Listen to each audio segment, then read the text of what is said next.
think that the world could ever be fixed? Is America buried? Did it ever exist? Were you hoping for a life of heavenly bliss when you stepped out of vault number 76? Feels like we waited forever for this. Dust off those chips and selection of dips. Rehydrate those ancient celery sticks, 'cause we're gonna have a party down in 76. Today's a day for celebration. We've been locked away, but we've been making preparations. Sweep away decay and all the waves of devastation. Now we're at the dawn, another day of reclamation.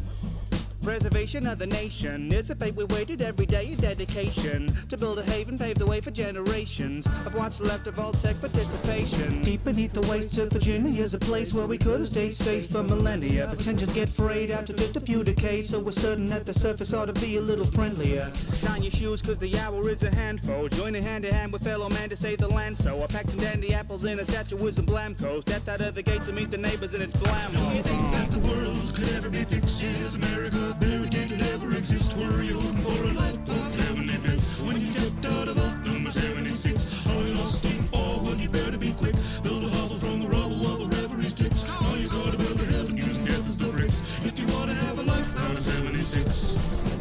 I don't wanna set the world on fire, but your house will do just fine. Not you thinking maybe now's a prudent time after that to send the Rowdy mutants flying. Good morning, ladies and gentlemen, boys and girls, children of all ages. Here I am without my hat. Welcome to the Welded Life live stream. I'm your host, Welded Life, coming to you live from sunny my wife's craft room here in wacky and wonderfully wild, while wistfully wasteful, the wondrous Western Kentucky. Welcome once again, wasteland wanderers, to what I will wager walks willingly and wantonly to weird whereabouts when wishing worthwhile wages were working their way within reach. We here with the Welded Life Watchings want to wet your whistle with warped wells of wisdom. Welcome one and all. Good morning, good afternoon, good evening, depending on where you are on the spinning ball of earth and dirt. We got a lot going on today. Not really. We're going to get back into the Fallout 76.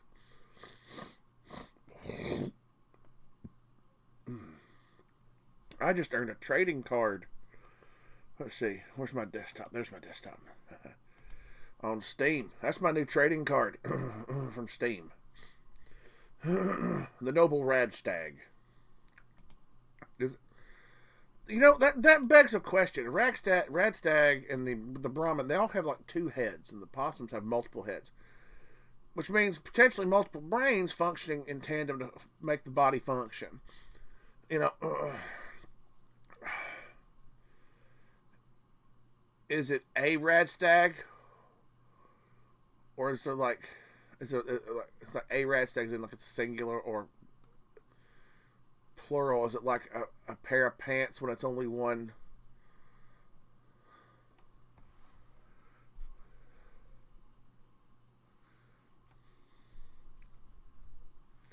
All right, it's 8:48.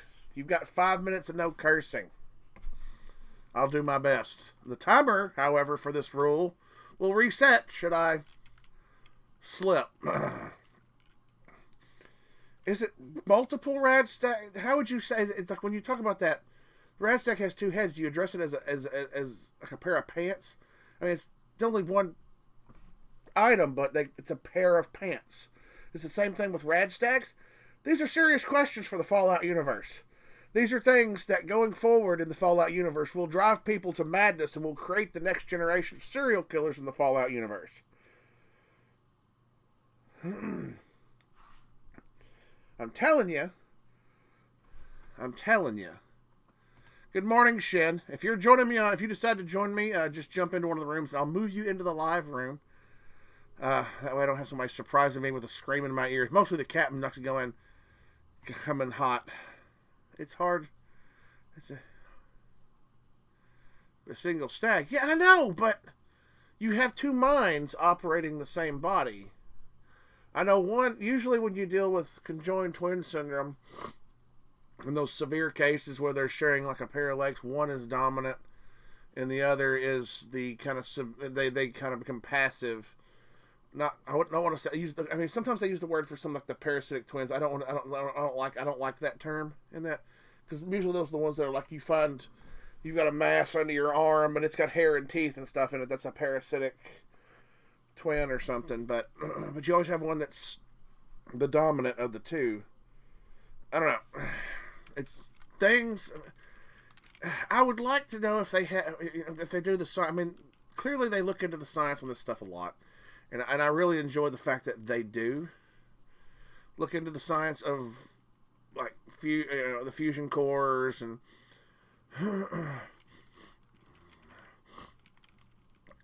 and all that to do what they do. But the science of a Radstag or a Brahmin and all these multi-headed creatures, like the possum, it's all the heads are all coming out of the same face. All the faces are coming out of the same head. I can see that. You jumped in. All right, let me jump you over.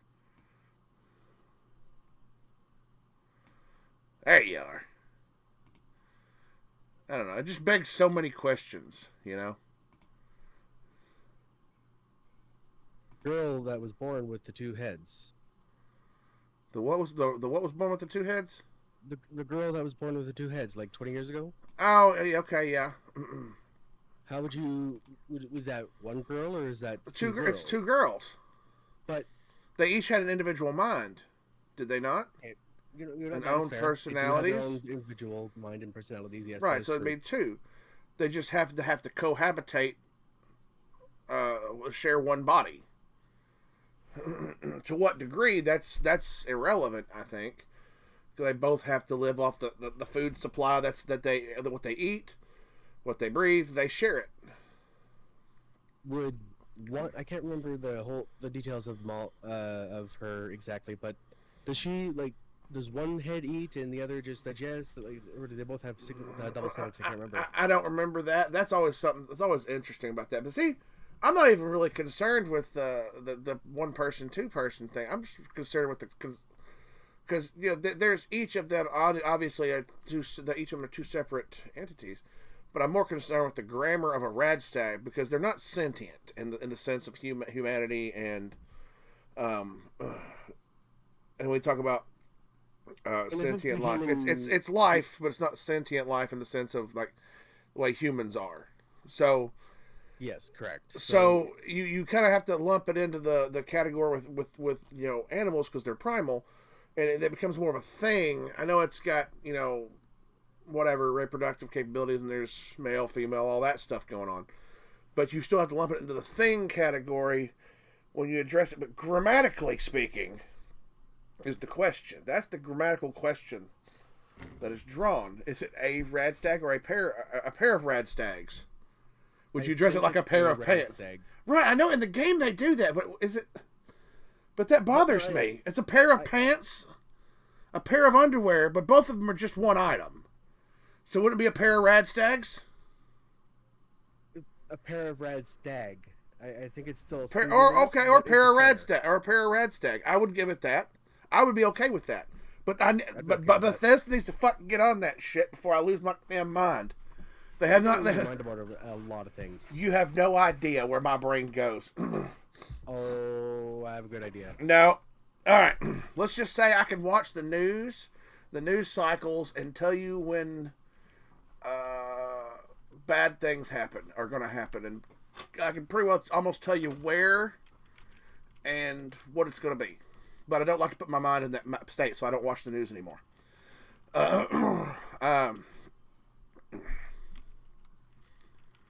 I've done it. You can ask my wife.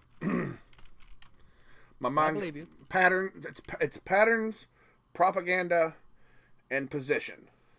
When you have all three of those, and patterns and propaganda and position. Position's like evidence. Propaganda is what you're hearing, and patterns what you've seen in the past. Because past indicates future. Past behavior will indicate somebody's future behavior, generally speaking. But when you add the propaganda, which is what you hear and see, whether I say propaganda, I use that broad stroke. Propaganda has a certain connotations historically when we're talking World War II, if you catch my drift. But I'd say in general, anything you hear until you can confirm is propaganda. And like I said, pattern propaganda and I just said it. Now my brain dropped the word out.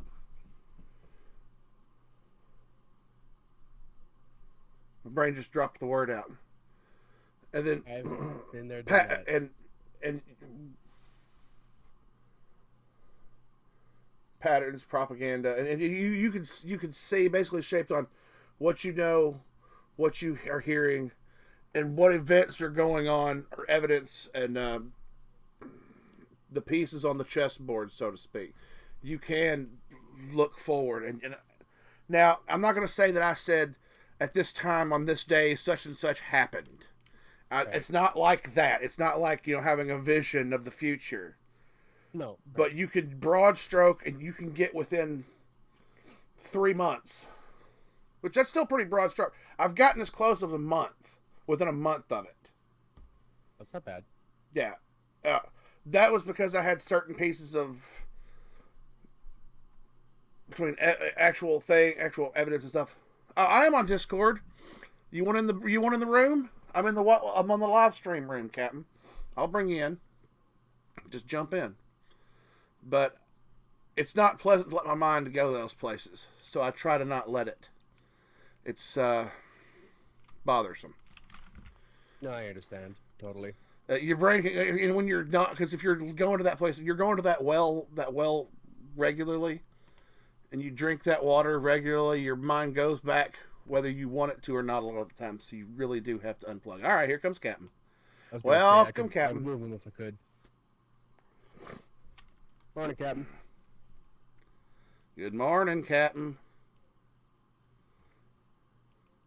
Oh, El Capitano. I think he's got. Are you? No, he's not muted. He's just not talking to us. He just thinks he's too good for us. He don't want to talk to us. His mic might be muted. No, he's not showing muted on my end at all. Well, like okay. Like a switch on a switch on his mic. Yeah, I got you. Yeah. Oh, he muted and unmuted his mic. I just saw it out of the corner of my eye. He's trying real hard to talk to us because he wants to run. He wants to run that mouth. And so now that I've said it without cursing, and I've been very good about not resetting my clock on that, your 5 minutes is up. He wants to let them dick suckers start flapping. Ah, see, I gotta get back into it. That's right. I go right there with it. Because we talk. Does he have permission to talk in this channel? Everybody should. It's just a. I don't have any permissions other than it's locked until I drag you in. Fair. Let me double check. Automatic. Region override. User limit. He did already leave though, but I mean, yeah. Maybe he's restarting. Maybe. There's no see permissions. Nope, he could not speak. He says in chat. Huh. I don't know why. I'm checking on. I'm looking. Let's see.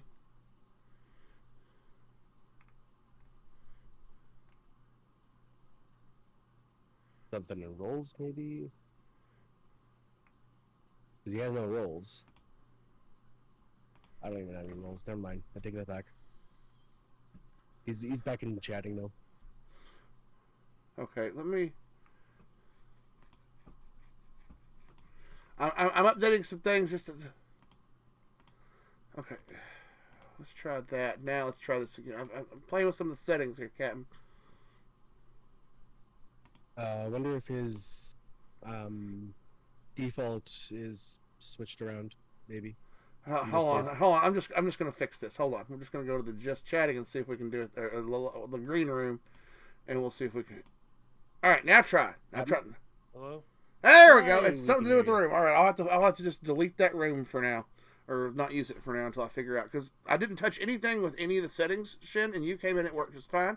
I have not done any special permissions that are different between you and Captain. And that room was just set up as it is. You come in, you can talk. He comes in, he can't. I don't know. I'll look at the settings. I don't know. Yeah, we'll have to look at the settings later. Just get to your stream and your game. How you doing, Captain? I'm doing alright, how are you? Doing good. Doing better. So, what the hell are you doing, Weldon? The same thing I always do, Pinky. Trying to take over the world. Over the world. No, I just figured you were just pissing people off like you always do. Well, you know. We all Everybody's got to do something to keep themselves occupied. I mean, all I have to do to piss people off is exist.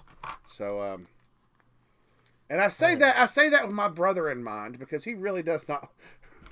Oh, yeah. There's a whole event that happened a couple Christmases ago. Because of the Christmas prior to that, even, and not even me, and I wasn't going to say anything, but I had to because it was brought up before I could stop anybody from saying anything. Uh-oh. And so my hand was forced, which wasn't really my hand. Yeah, hold on. Let me mute the stream so you know.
Yeah. All right, so Fallout. Are you playing right now, man? No, I'm barely. Yeah, I'm currently fixing up some Twitch stuff, and I had for whatever reason, on July 4th, I had a 648 bot follow. Oh, that sucks. Yeah, so I just deleted them a few moments ago, and figured I'd work on some Twitch OBS. What would probably be easier Stuff. is if you go and you know what date that it happened, just contact Twitch and let them know that on this date I received a bot follow. So any follows to my account on such and such date. Because if they go through there and they see a bunch of follows, they may get some that are actual followers and not just, you know. Oh, but I've got a particular, very special site that tells me exactly who's a bot, and not the one that I gave you before. I'm actually got a different one here for you. Oh, okay. Send that over. That's awesome. Oops, wrong one. Wrong. Didn't mean to send that there.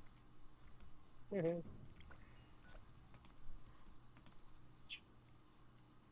go. Yeah, this is actually a lot easier than your the previous list. Yeah. It's actual root tool. Nice. I don't know how to use a root tool. Well, Well, simple. I do, but I do know how to use a root tool, but it's not what you think, and it's with my wife. Ah! I had a feeling. But no, you literally just log in with your Twitch, and it gives you a filter of which you can, basically a bunch of filters you can apply, and it'll tell you exactly. It shows you exactly what you needed, what you put for the filters. So I just put like what was it, known bot, yes, and just hit apply, and yeah. Back down to 117 from 675 or 765. Yeah. Yeah. It was a massive bot follow, and I had that I happen was once. very confused as all hell the other day when I saw it. I was like, "Wait, what? The hell?" I had I that. started looking at some of the people, and I was like, "Oh, fuck, they're all bots." I had that, and I was really new to Twitch, and that happened to me. Mm. And I was actually on with playing City of Heroes, and I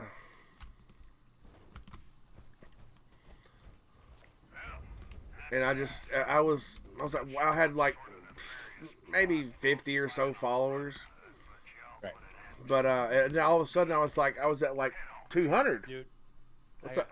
I gotta go, man. All right, man. Good to hear. I hope you go get you some rest, man. Alright, Take care, talk to you Captain. later.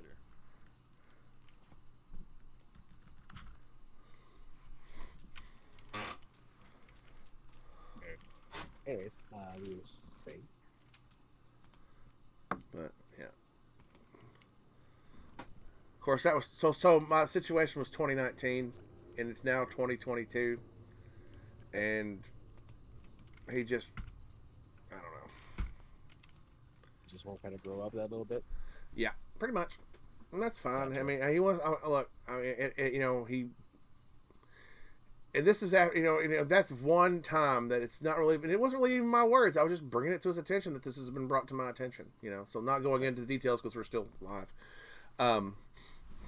Is I have never, I mean, in anger once we got into a fight and I said something, but I've never really, and it was just me just trying to be mean, and it came out sounding stupid because I was just trying to be mean. If I was really trying to be, if I really had an issue, I would be much more.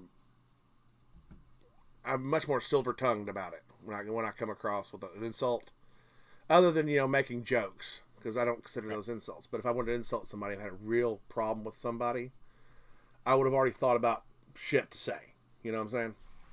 Gotcha. You had something lined up, ready to. I would have my argument in hand, so to speak. Exactly. But no, I did not. But so it came out sounding dumb. Right. Well, I got you. but other than that, never really any kind of nothing to say. I've never really had anything to say about it, anything. Yeah. But on the other hand, on the other side of things, using my side of the aisle as a general target, knowing he knows side of the aisle I stand on politically. Statements to the effect of "should all just die" was a regular. That was a regular thing. He'll deny. He just denies that to this. Oh, I never. Yeah. It's like, don't make me call up your ex-husband because he was sitting there when you said it. Oh my. And don't you bring him into this. Why? Because he's got stuff to say about you that you wouldn't like. That's most of what it is. And I had a conversation with his ex not long ago. Like we had because he lives. He's from my end of the state. Imagine that. And imagine that he's in a neighboring county. Like, not, I could literally say, his county where he lives is 10 minutes up the road, and I'm in his county, his area. I think he's within stone's throw away, right? I went up to a trade one of those local trade days where people go and sell their homemade goods, or they'll bring their yard sale stuff out. They'll pay $5 and set up or whatever. Went to one of those in the area, showed up, and he was there. I was like, "Oh, dude!" I come up to him, I was like, "How you been?" I hadn't seen him in years. Gave him a hug. And he was there with his new fella. They were having a good time out. Looking for antiques or whatever. You never know what he's out looking about. He's pretty broad spectrum of interest. He's an intellectual type. He sounds smarter than I do. Not to say I don't have a brain in my head, but he sounds smarter than, and he's never treated me as an idiot. Much unlike my brother. But I ran into him. I was like, and he revealed some things to me about my brother. Right. That I've had to cleverly go digging into to find out if there's any validity to it. Because he said he had theories, he couldn't confirm anything, but he's pretty sure A, B, C, and D. And I said one of those particular things he brought up, and says, I'm going to have to look into that because I might have to go to prison. Right. Yeah. Which, well, as it stands right now, having been clever, slick, sly as I am, and able to look, my mother raised me knowing how to manipulate people. I only use my powers for good. And when I dig in and asking questions in a certain manners to get certain responses, I'm okay with the answers I got putting certain issues to bed or to rest. Okay. So there's that. I don't have to go to prison. Well, that's usually preferable not to do so. Well, yeah, considering we're talking about the P word. Yes. And a little cousin of mine, which... I got you. Yeah. I, did a little super sleuthing without being direct. And all is well. He just said he thinks it might be a thing. Thought it might be a thing. So I looked into it. And he said some other things that I could absolutely confirm, but I already knew about that. Just the way my brother is, but right. What are you gonna do though? But he's called for. I've been watching his Facebook posts because I don't follow my brother.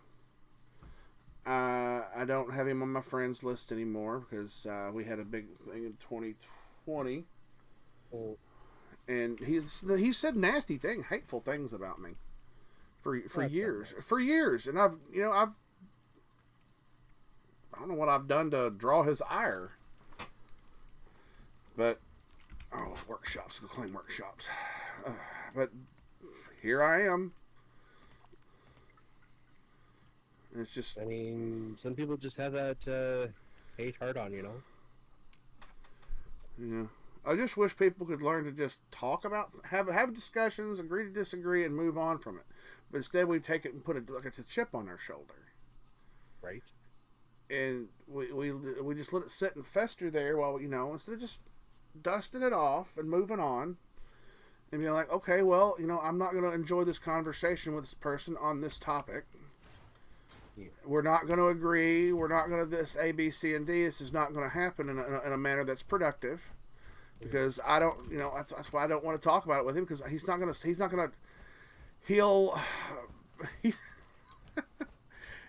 Okay, I'm on Twitch, so most people would argue this point.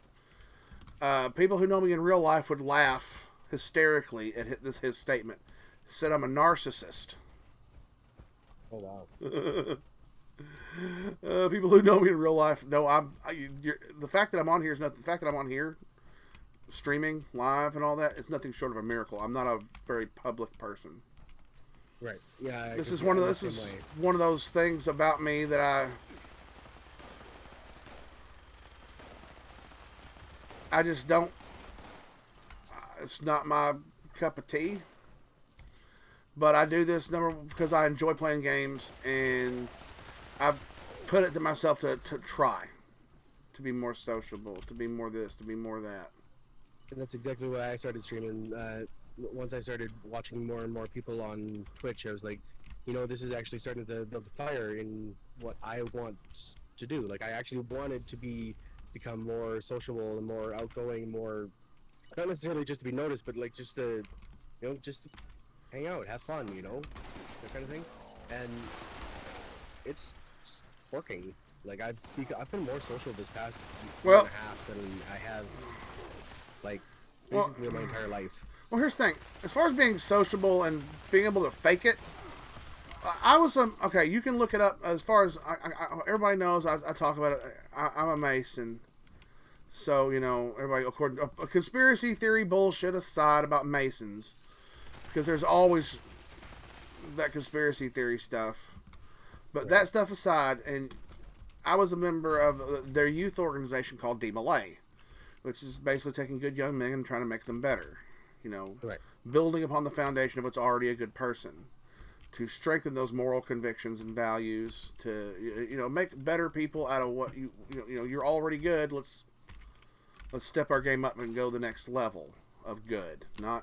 But not in one of those culty, creepy, kind of ways where you know what I mean. Yes. But so I was already I went through the officer chair, the primary officer chairs, which means I had to be I had to be a public speaker. I had to be able to make presentation, speech, stand with decorum, and so on and so forth, right? Right. Already had to do these things. And trying to find this last one. So it was never an issue for me to do it. It's a matter of acclimating myself to where I enjoy it. Trying to get to where I know I'll never really truly enjoy public speaking, or in that kind of stuff. Mm-hmm. It's never really been my thing. Right now, I'm the master of my lodge. It's what they call the office. The head officer is senior warden, junior warden, master of the lodge. And I never wanted to do it. My dad wanted me to do it. Oh yeah, you ought to. Da, da, da, da, da. Like I just wanted to do good works from the sidelines. What does the lodge need me to do? Okay, I'll go do it. Okay, I'll volunteer for this. I'll volunteer for that. Right. But I've had to be in the limelight, so to speak. I don't not call it limelight, but I had to be out and conversing and this, that, and the other. And this has always been something I've wanted to do, just because I see people do it. I'm like, that'd be so fun to play video games, and people show up and they say, hey, how you doing? We have a good time. We have fun, and so on and so forth. But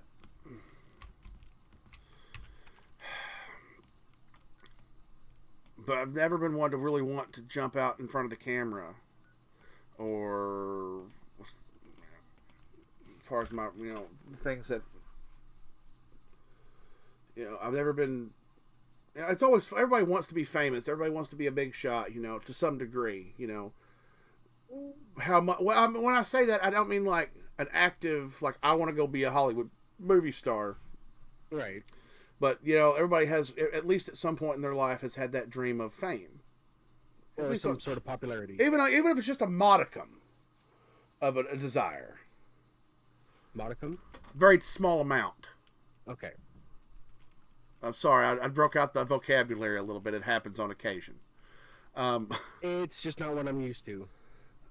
You know, everybody has, at least on some small scale, some little bit, has wanted to be famous or a rock star.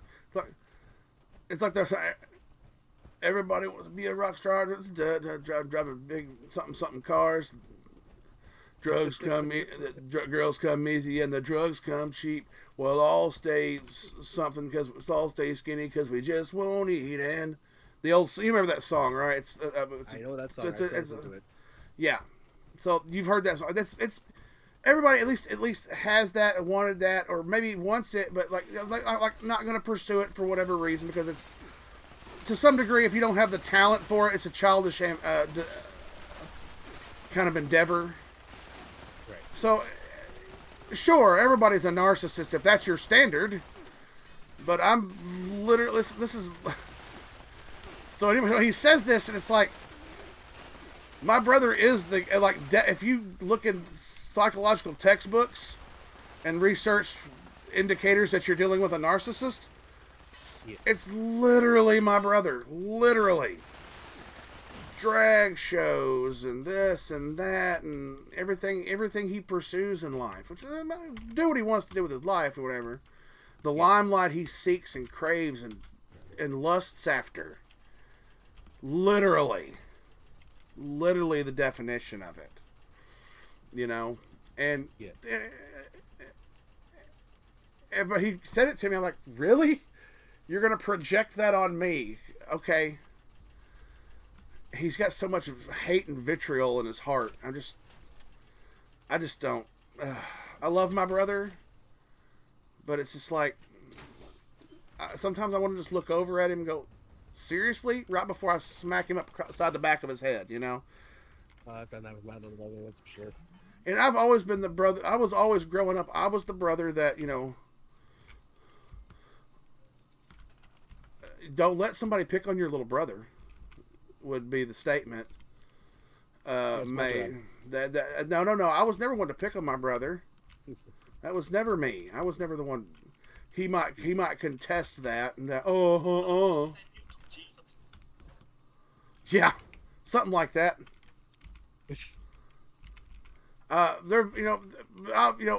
He something to the effect of there was a time whenever the neighborhood kids didn't want him to play video or basketball with them. They're playing horse, and of course he's too young to get out there and hit the 9-foot or whatever 10-foot goal or whatever. He can't get the ball up that high. Right. But one of the local kids who's very arrogant type, you know, I'm a baller type, you know, at the time, you know. Yeah. He basically just tried to, you know, bullied him and tried to run him off. And my brother came home crying. So I walked outside and asked him what the fuck was going on. I was running my mouth at 11, 12 years old. This kid he's a year older than me. And I had zero fucks to give. My brother came in crying. Yeah. And I didn't know. I mean, I was like, you know, how do you address that? I mean, so basically what ended up happening as a result of this is I ended up and I've talked to the guy since then that I had this conversation with. I talked to him and I basically ended up with the guy standing behind him with his neck in a chokehold, slowly twisting his head, threatening to snap his neck. Oh, jeez. Talking in his ear, whispering sweet nothings of death in his ear while I did it. Beautiful. Right? I left a lasting impression that day with him. He came up to me sometime after that and say, apologize for what happened that day. I was like, man, that's long ago. It's a funny story I tell about how stupid I was when I was younger, and that's all it ever is to me anymore. I mean, I've long since the guy's not the guy he was. He's much more humble these days, and it's just not he's not who he was then. He's not who he was then now. So I mean. That's good. And we had, I apologized. He apologized, and we, it wasn't really there was anything that really apologize about. But why won't it let me set that there?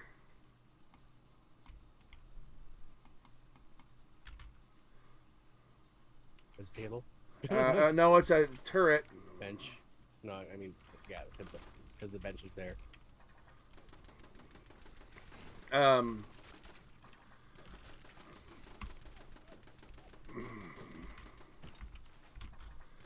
Anyways, but that's that's one instance of when I went out. That's not like me to start a fight. It's not like me to go chasing somebody down to whoop their ass. Anybody who knows me can attest that is not anything like that they would expect the norm of me to be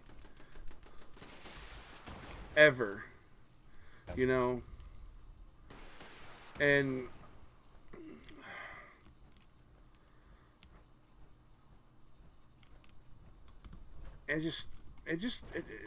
looking back on the history of me and my brother, I don't get it. I mean, I understand he wants to be who he is, and maybe it was, when later on down the line, I was like, why don't you join DMLA? Because he's a good kid. He was a good kid growing up. He always was a good kid. He wasn't terrible or nothing, or evil or anything like that. He was never hateful or anything like that. He was always just my brother. Yeah, he had times where he acted out when he was younger, but don't all kids have that time. he was no Dennis the Menace. He might have been a Dennis the Menace to some degree, but not like Dennis the Menace. Yeah. That was a show back in the day. Oh yeah, you can watch that on Pluto on the Roku. Oh. There's a channel for old TV that you can watch on Pluto, because Pluto has multiple old channels. Well done. And so you can watch old black and white Dennis the Menace. Hey, Mr. Wilson. Yeah, you can watch all that. It's a thing. Wow. But it's just.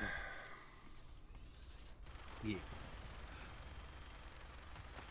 A narcissist, and it's like yeah, you're gonna project it on me like it's hilarious. It's funny to the point of being disturbing.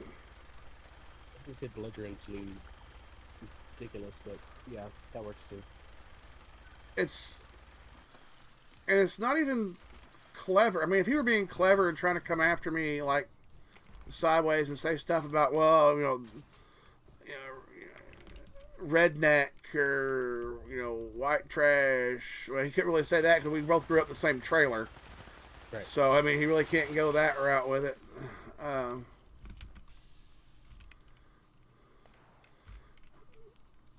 gosh, but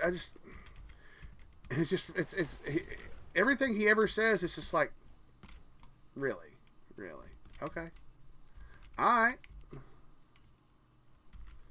Whatever helps you sleep at night. And that's why he doesn't talk to me. He refuses an agree to disagree. It's either his way or no way. Either I agree with him and kowtow to his demands. Yeah. On any and all subject matters. Or, well, he's not speaking to me and refuses to. Because that seems right. I have changed. I've spoken to people who are card carrying members of a certain 3-letter organization, Right. and we've had meaningful discussions. I know a guy who has, let's call them double lightning bolt tattoos with 2 words in the middle, consisting of a color and a word for energy. Oh my. You feel me on that one? I feel you. I've talked to people like this in my life and have changed minds with discussion, right? Okay. Taking their argument and turning it against them because their argument was literally a manipulation of the of truths that exist statistically or otherwise. Yep. To not to make them feel smaller, but to show them that they were made to be small by someone else who put that in their head. I got you. Right? And minds changed, but it only happened because of discussion. It only happened because of those things. I got you. Yeah, makes sense. And it's just and he puts me in the same wheelhouse as these people. Ooh. You know? Yeah, he's made that claim. He's made that claim on a number of occasions. Oh boy. Yeah. That's not cool. And then you have but because to some people of this mindset, it literally is, well, if they believe it, it must be true. Which is the most ludicrous thing I've ever heard in my entire life. Perception equals truth. It equals a temporary truth existing only in their mind, but... Or by however they heard it. Well, what if there's multiple people who think the same thing? That doesn't make them right. No, You know? I know. That's what I'm saying. Like rumors of, like, basically rumors of, not society, but rumors of, like, media. Yeah, the big tech industry, big media. Yeah. They've all been... Here's, you know, and there's a lot of problems I can tell you where it all stems from. There's a couple things you can do to strengthen the population and make us grow together and better as a country with all walks of life still maintaining their own autonomy or whatever, right? Whatever you want to call it, whatever the word is I'm looking for there, right? It's education, right? Education and accountability. And now when I say education, I'm not talking about putting the spin doctors to work in our schools. Right. Spin doctors need to stay in the 90s with all their music. Come on now. I didn't like the spin doctors. They're kind of overrated to me. Anyway. I don't really remember them, so I can't really say much. Educate, like, know your rights. Yeah. You know, that kind of stuff. Know your history. Until they can verify and prove unequivocally this is actual history and not just pure like, I have a problem with archaeologists. I have always. Oh. Like, they go out and they dig and they say, well, this here piece we found in such and such, and it's blah blah blah. We know that because of this, it looks like it looks like a clay pot. You're like, well, it was a ceremonial pot used in their blah blah blah. Insert whatever, you know. Right. It's like that. How do you what are you getting? It's in a area that would have been homes in that time, according to you, but it's a ceremonial pot that would have been like in. You talk about the day and age.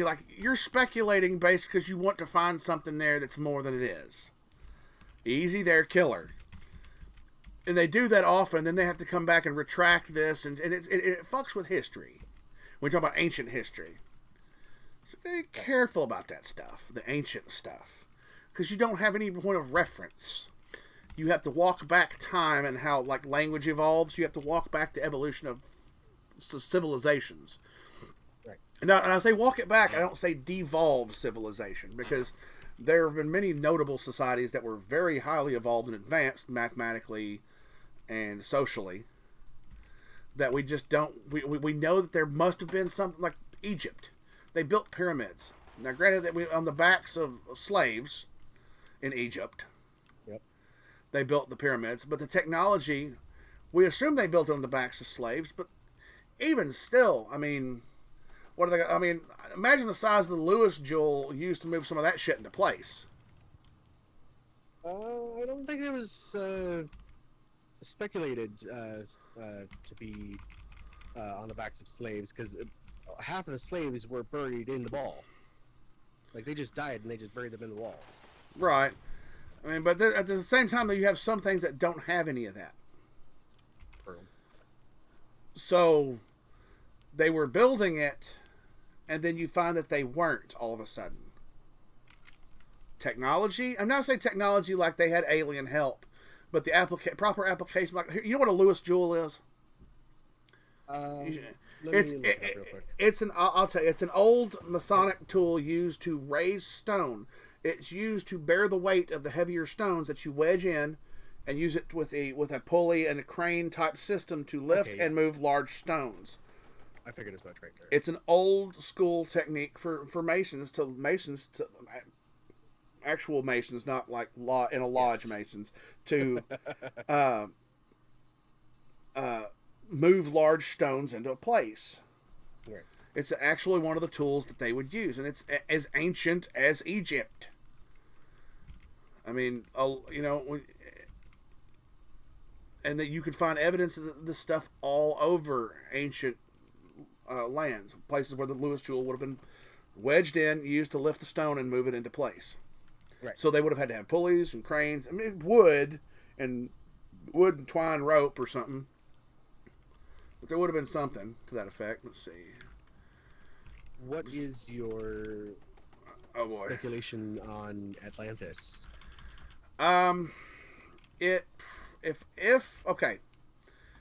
Okay. Taking into account any and all conspiracy theories at the same time, we're gonna try to do this all in one fell swoop because I find all of it amusing and entertaining and enjoyable. Not looking from a laughing perspective, but from a serious, like, it's pretty neat, you know. Right. Speculation. I would suggest that, given the time when it was written about and stories were told and passed down and what have you, I would speculate that if it exists anywhere, it is Antarctica. Now, and I have reasons for thinking what I think. Of course. Because You always do. Atlantis fell into the sea, correct? Correct. Now, we don't know exactly when Atlantis was. Roughly 10,000 BC, or I believe it was. When was the last ice age? 10,000 years ago. Oh, there was an ice age 10,000 years ago. Atlantis was 10,000 years ago. It's funny how that lines up, right? Right. So let's say your city is sinking, and it sinks underwater, and people flee and travel to find new lands. And then there's a great ice age, right? Right. And say you have a great deal of technology, and let's say technologically speaking, let's speak from a technology standpoint first. You have technology, and the easiest way to harness electricity on the planet is, what's your answer?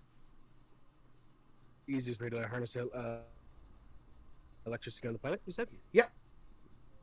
At that time, No. solar. Ever. Or Any at all. okay.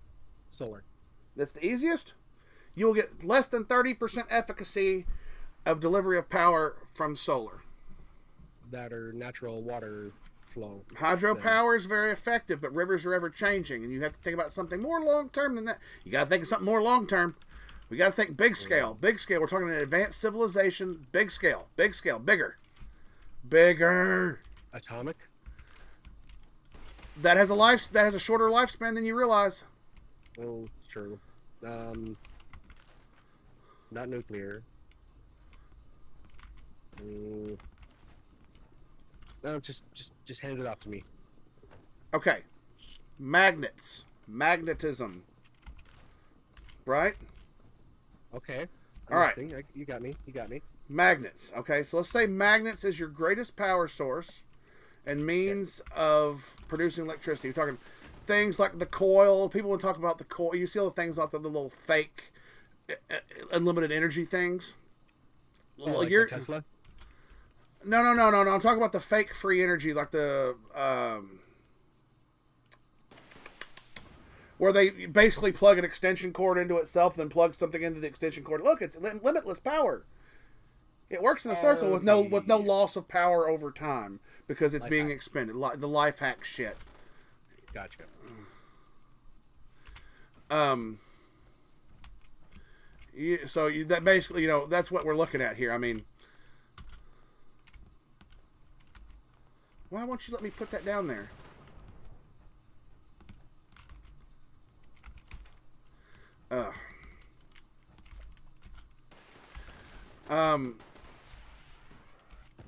Apparently in 2011, the Atlantis research, like AUS, like research team, think they located it back in 2011 in southern Spain, in mudflats, like mudflats in southern Spain.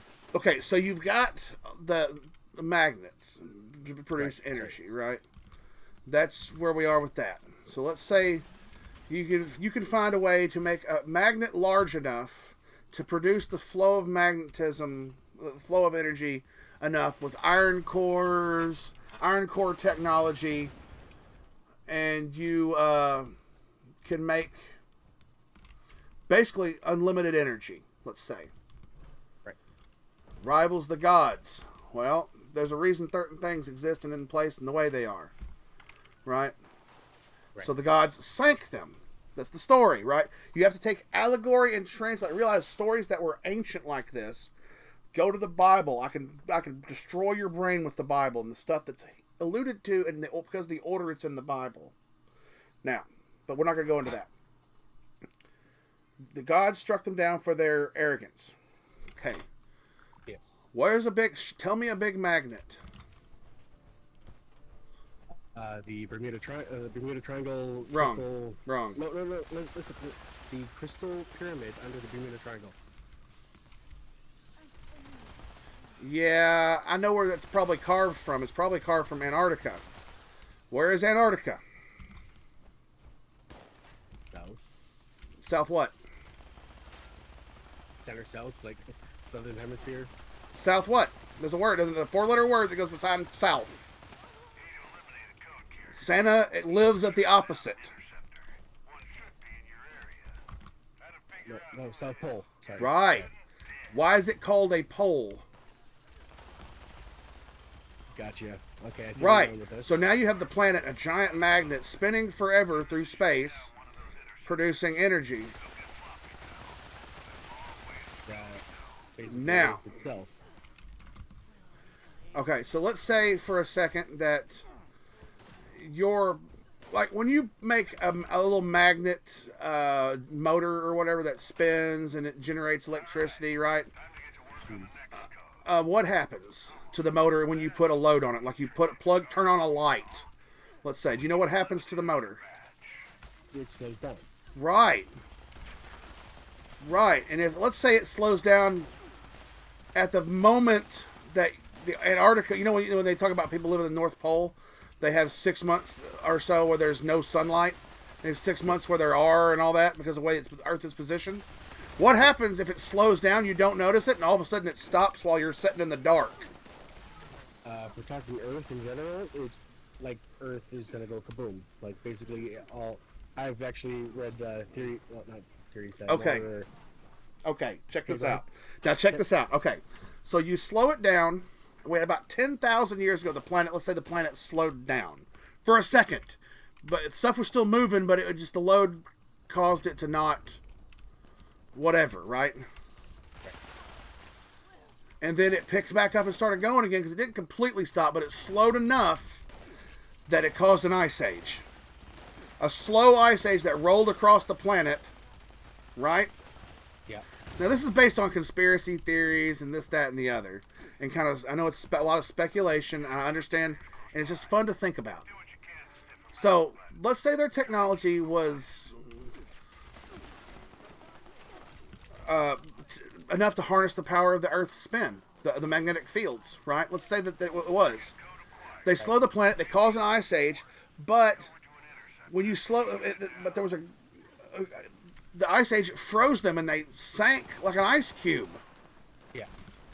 The great city is a great continent, and say they sank because of what they were doing, like the slowing of the planet caused the oceans to shift. They ended up underwater, right? Yeah. And then then they froze.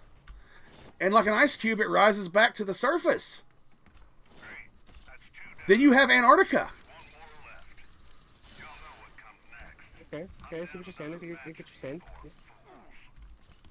They say there's land masses up there, and you talk about what was that general that went up there on an expedition that said untold lands with vast untapped resources and blah blah blah.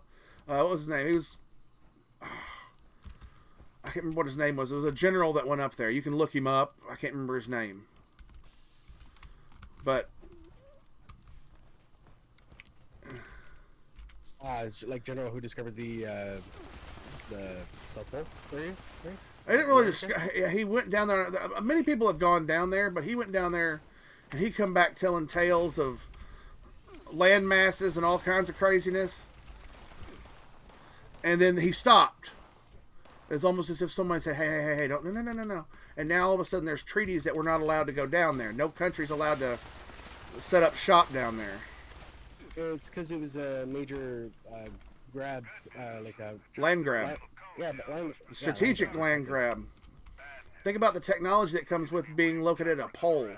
Travel. Exactly.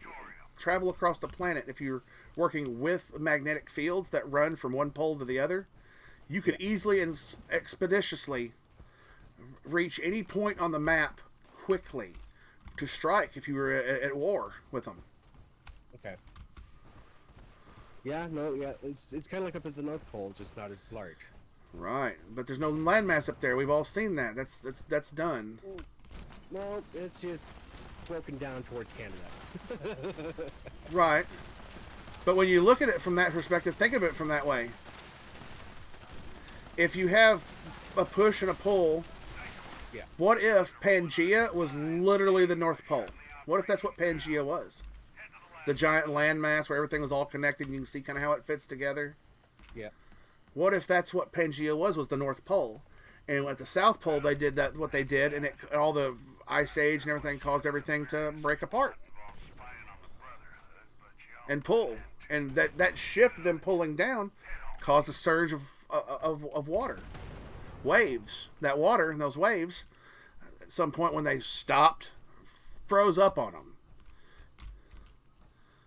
I mean, we're talking about seawater, salt water. So how cold does it have to be to freeze salt water? Very cold, actually. Right. You can freeze salt water, though, right? Yes, possible, just very, very hard. Okay. So where is Atlantis? Antarctica.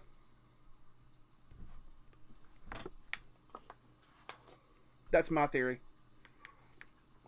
Of course, the flat earthers are going to tell me that, well, that's just an ice wall that keeps the water on the flat Earth. You know, it just basically shows you where the firmament is and where it lands on the outer edges of the planet.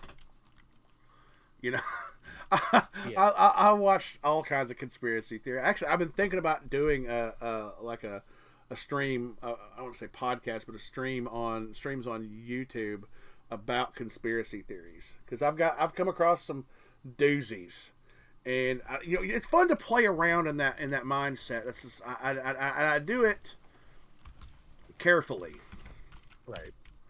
because I've told you where my mind can go in times like this, and with that kind of mindset, and you start to see things, not only like literally see things like you're going crazy, but you can, when you start, I played a lot of chess growing up, and I was very, very good at it.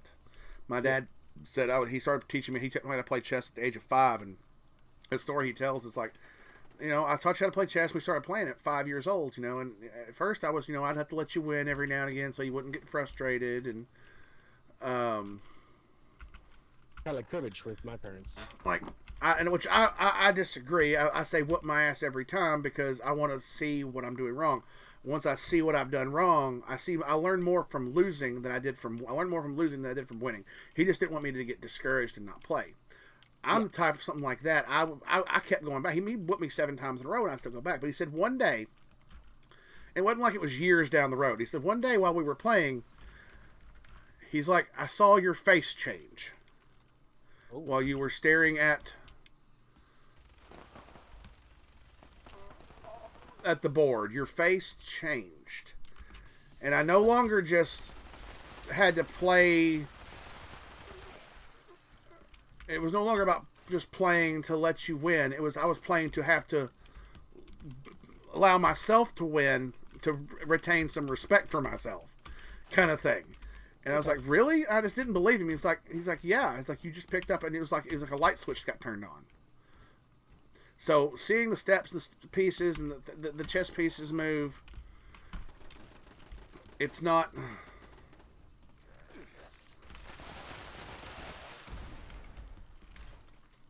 The place I really like. My mind breaks apart. Way it breaks apart things. I'm not some super genius or nothing like that, but it's just mostly common sense.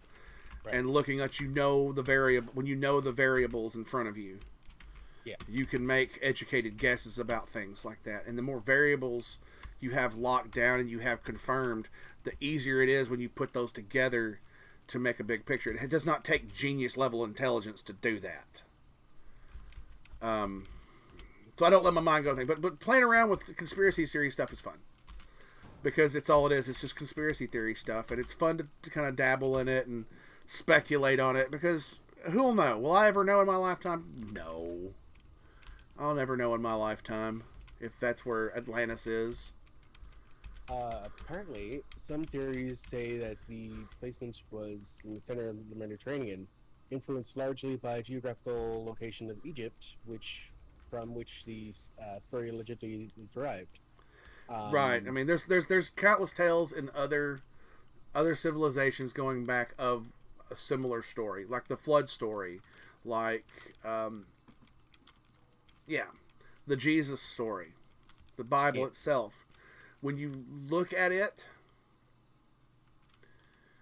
it can't be as old as we think it is. It has to be older.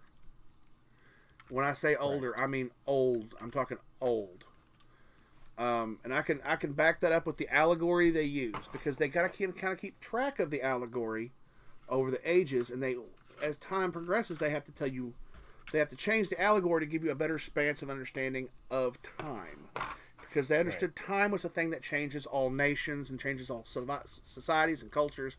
Even ancient Egypt knew that cultures before them that came and went had a way about them. They had researched them, knew about them, knew of them, knew the tales, knew the lore, knew that, and they knew what to draw from it. And they, and when it comes to speculating in the stars, looking at the stars and seeing how they move and knowing how the heavenly bodies move and things like that, we have records of that time in memoriam and ad nauseum. We have these things. So when you look at things like, let's say, the Bible, not from a Bible thumping, let's go out and round us up some sinners and whatever kind of thing, but from the perspective of Old Testament or New Testament. Let's start with the Old Testament, and let's talk about Moses, who came down from the hillside with the tablets, the Ten Commandments, right? And that's a pinnacle, a pivotal moment in Christianity, in Judaism and Christianity, because it's the foundation of the Torah, the law, the God's law, and a lot of things, right? A lot of it was right there in those first 10 commandments. That first one, thou shalt not kill, thou shalt not have no other gods before me. The 10 commandments, right? Thou shalt not, covet thy neighbor's goods, thou shalt not commit adultery, thou shalt honor thy father and thy mother. All these 10 commandments, they're there, right? He comes down from the mountain, and he sees the people worshiping what? Do you know do you know your Bible? Not particularly. It's been a long time. I believe it was the cow. All right, golden calf. Right. Okay. Now, doesn't strike anything to you yet, right? Okay, that's a cow. What about it? It's a cow, right? That's the kind of the general mantra at that point, right? Okay. And he says to them, basically, that we need to find the Lamb of God, right? That's the next thing that biblically we're looking at, right? Okay. We're talking about another animal, Lamb of God. Okay, we have that. Okay.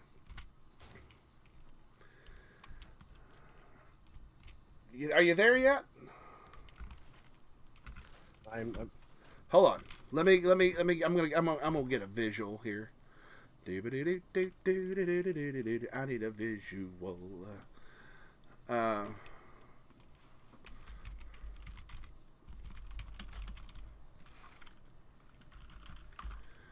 all right. I did send you some links and a meme, by the way. Oh, okay. I'll have to check it out.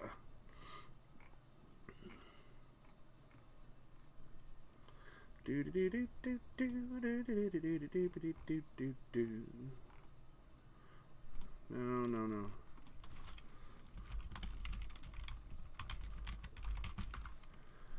All right.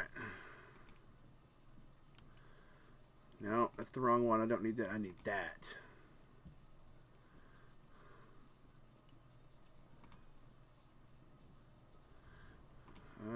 Doesn't give me the... I'm trying to find what I need. Bear with me. There we go.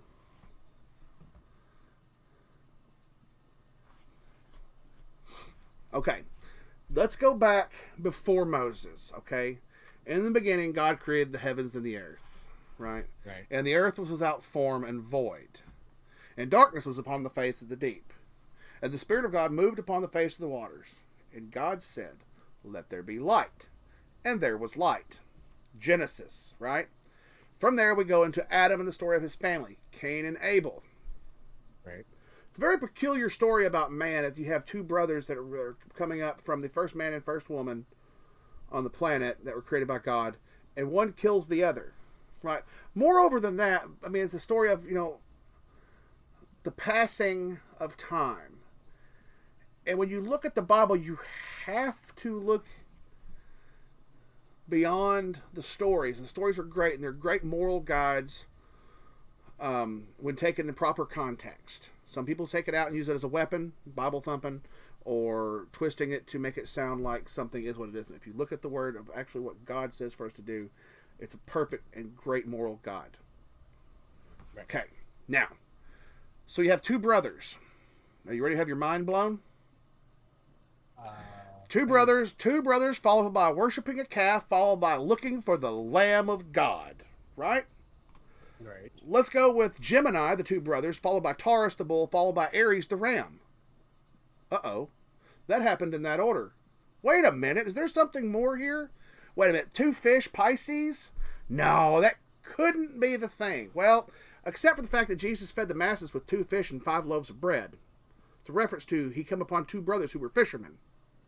There's a constant reference in the Bible with Jesus to fishermen. Fish, Pisces. Right. How long does it take for us to go from one, whether equinoxes fall within and solstice fall between one and the other, to the next set where they go from Gemini to Taurus, where they shift, where the equinoxes go from being in Taurus and Scorpio, I think it's how that pairs, to Aries and Libra, to Pisces and Virgo, to Aquarius and Leo. How long does that take? A lot longer than we say the Bible is old. When you think about, we're talking about the stories of Gemini, or Cain and Abel, Castor and Pollux, Cain and Abel. Huh. Sorry, my cat decided to disconnect me. So, how long does it take to get from one to shift along those constellations? A lot longer than we say the Bible is old. Okay. Right. So, but where's the Aquarius? I mean, the Bible doesn't tell us Aquarius, does it? The symbol of Aquarius is a man pouring a pitcher of water, right? Right. And Jesus says to his disciples, go to the city where you'll find a man bearing a pitcher of water. Jesus alluded to it. The changing of the ages, the passing of time. The story is greater than any Christian on the planet even fucking realizes. How old the story is, what it's there for. And there's multiple layers of this onion going down deeper. You know, when they talk about deciphering the Bible code, you ever heard about that? The Bible code, where they use the old Hebrew or whatever to decipher things, and things will, when you type in words, certain words, they'll line up in certain patterns and cross, and you can do it with historical things to find out where it lines up in the Torah. Wasn't it like the Da Vinci Code? No, there's called the Bible codes, where there's actually they use the old Hebrew text and the way it's done, Okay. and you could there's a program. I used to have one where you could put in names, a name like a historical name, like that guy from Germany in the National Socialist Workers Party that ran it for a while before he Right. started doing a whole lot of unaliving people of the Hebrew nation. Lovely. That's a wording. smooth way to Yes. put that. Because fuck Twitch. Right. You can put his name in there and with other things, and it line and where the pattern it lines up in the Torah, it intersects in certain ways.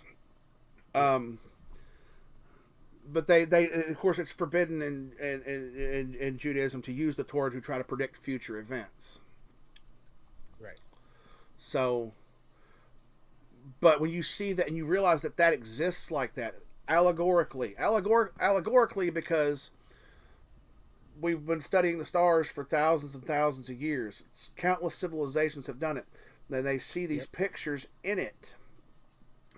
These stories existed and have been told like that for a reason, to give us context of time on a broader and longer scale than the human mind is capable of understanding. Why do we?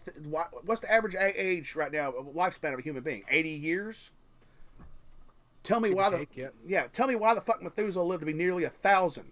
And when you go back on the timeline of lifespans in the Old Testament, back in Genesis, and the begots, the lifespan you can literally watch it. It's kind of creepy.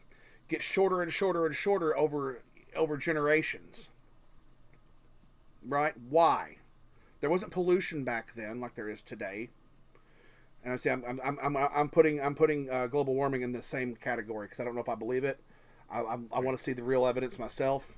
I know what the atmosphere does. I know what it's capable of, and I've heard scientists say, well, how it scrubs itself, and we're ants to the planet. Mother Nature has shaken so many species off her back. To think that to be so bold and brash, to think me and the rest of humanity is so powerful that we can undo it and unmake that. That's a little arrogant, don't you think? Depends on how you go about it. Like, are we talking like recreating? Not some. Like We even have. Hold on. Check this out.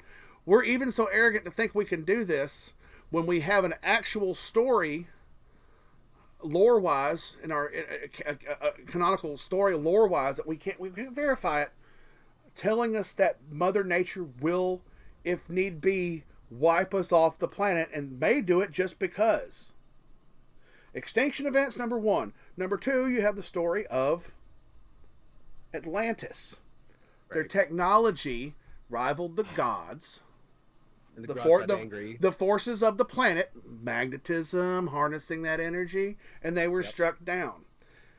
Have you heard the iron core theory about science? Here's one you need to look up. Here's a good conspiracy theory to look up. And you start looking into the science of it, going, yeah, okay. Here's the theory. Here's the core theory here. Now, bear with me on this one. It takes a little bit to get around. The core theory is that there is a byproduct on this planet of the Earth's molten iron core as it spins and rotates and keeps the planet moving and all the gears and cogs. There is a byproduct of it that exists on the planet. Because the iron core spins the way it does, it produces and exudes an element. Magma. No. It is magma. It is molten iron, right? Right. So... Oil. Oh, right. Oil. That comes from the decayed skeletons and all that. I don't believe that. Number one, I believe the iron core theory. What the Earth is producing oil as a product, a byproduct of its spinning. But I don't believe that it's decayed dinosaur bones. Otherwise, you'd start to see old cemeteries being mowed over, and big oil rigs being planted there. We would have started to see that. We know where all the old ancient burial sites is. Where's the oil at the old ancient Indian burial ground digs? Where's that oil? It wasn't there. They dug it up, and there were bones. You tell me there's just all it has to be lizard bones. Well, then then We start breeding iguanas, killing them, and dumping them into the Grand Canyon to fill that fucker up, because we're going to need it. And just start breeding them en masse and killing them and dumping them in the Grand Canyon, then a pressure in time, so we can make a lot. I don't believe it's this decaying biomass. When you look about what it breaks down into, atomically, what fossil fuels are, Yeah. the amount of death it would require for the chemical compositions of oil Right. don't exist in enough bodies on the planet. We're a mass of a lot of elements. Go ahead. I was gonna say, but like that's like hundreds of millions of years that's gone by to, like that's a lot of bodies. Like that's a lot of fossil creation, right? So, I mean, We have never seen a picture or a thing where they're wanting to display where they dug for oil and then went down in there and found dinosaur bones. That would be the ultimate proof. Bones don't break down like the body mass does. Pigs, when they talk about people make jokes about pig farms and getting rid of bodies, they have to cut off the hair and pull the teeth because they can't digest that. correct. You have to do other things with that. That's the joke, the running joke. It's like a little seed of truth in there. Yeah. So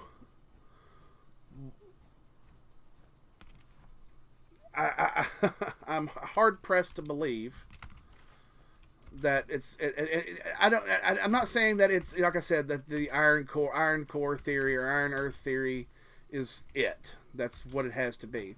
But I'm saying I don't believe it's biofuel. Otherwise, it's a renewable resource.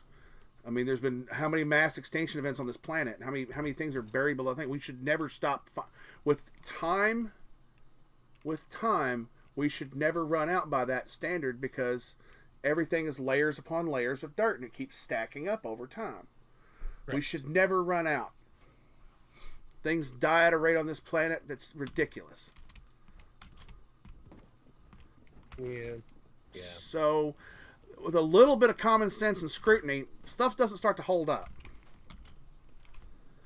Fair. Okay. I get what you're saying. But if you take a resource that's maybe more abundant than it is, call it fossil fuels, and say, well, we only find so many dinosaur bones or whatever. How much? They're not digging up the entire planet to find dinosaur fossils. Seriously? They find a good dig site where they think there's going to be some. They go dig them up. Well, Wait a minute. Wait. Radar now, don't they? Right, but wouldn't that tell them that there's oil there too? Wouldn't they go, yeah, we found it because we found this big mass of oil. Then we went and dug and we found these dinosaur bones, and up underneath it was the oil where it all kind of sank down a little bit. I'll give them a little bit of saturation into the land. I'll give them a little bit of, causality of it. It's getting crushed and liquefied to oil. It fell down into something below it. We found oily dirt there at the site. You don't ever find oily dirt at a dinosaur dig. It's always sand and fucking rock. Where's the oil? Deeper. Deeper supposedly? Bullshit. They sonar'd that shit.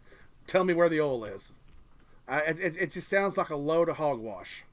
No, I get you. Go ahead. Now, but it doesn't mean I believe the iron core thing. But if you take something like that, like the Rockefellers? Or yes. Warburgs that started to call it fossil fuel? Rockefellers, I believe. Yeah. Why do that? Because when you think about it, there was only so many dinosaurs, and we put it to that kind of mindset, and you play word games, which is what happens a lot today, and I see through it. When you play word games like that, it makes a commodity that may be very abundant seem less abundant and more valuable. And that's more money, and that's more control, that's more power. Right. It's not about... That's Rothschilds. That's Rothschilds, Warburgs, J.P. Morgan family. There's 5 big families. You can look them up, and they all met on... Bush family. No. They're a subsidiary of... They're kin to... Who is it? They're kin to one of the big 5. Or is it 5 or 7? But they all met on... There's a little... What is the name of that? There's an island. Just to pause you real quick. Sorry. You're still on your just chatting screen, by the way. Just chatting screen. Oh, yeah, I know. Okay. Wasn't sure if you were going to switch back over to your game. I am. But, there was a... What was it? Jekyll Island, I think is what it's called, if I remember right. that if you look up, there was a meeting on Jekyll Island. I think it's Jekyll Island, where all Jekyll, is it like Hyde and Jekyll? Jekyll, yeah, something like that. Yeah, I think. Now, if there was a meeting there in the early 1900s where a number of prominent, powerful businessmen met, and one politician. And there was written the federal income tax statutes and laws that were later passed into effect about federal income tax. Okay. I can't remember the names. I had to think about it for a while. Jekyll But that Island is all- known for its natural beauty, historic charm, and expensive beaches. It offers options for history buffs, nature lovers, and those who just want to relax on the beach and soak up some rays. That would be the place, I believe. But there's a hotel there where they all met, and it was basically, this country was founded on a couple principles. And I say this because you're Canadian, and I need to kind of just put this on the table. Why do you think we founded America? What's your perception of the U.S.? Wasn't that for freedom and, more land? Freedom. More specifically, Is that what you... we were trying to separate from a tyrannical government, and in doing so, we were looking to also separate ourselves from the hands that held the power of the power, the ones pulling the strings. Andrew Jackson went to his deathbed celebrating the fact that he killed the central bank. You see where I'm getting this? We fought against central banking systems because they hold too much power over and sway over government structure.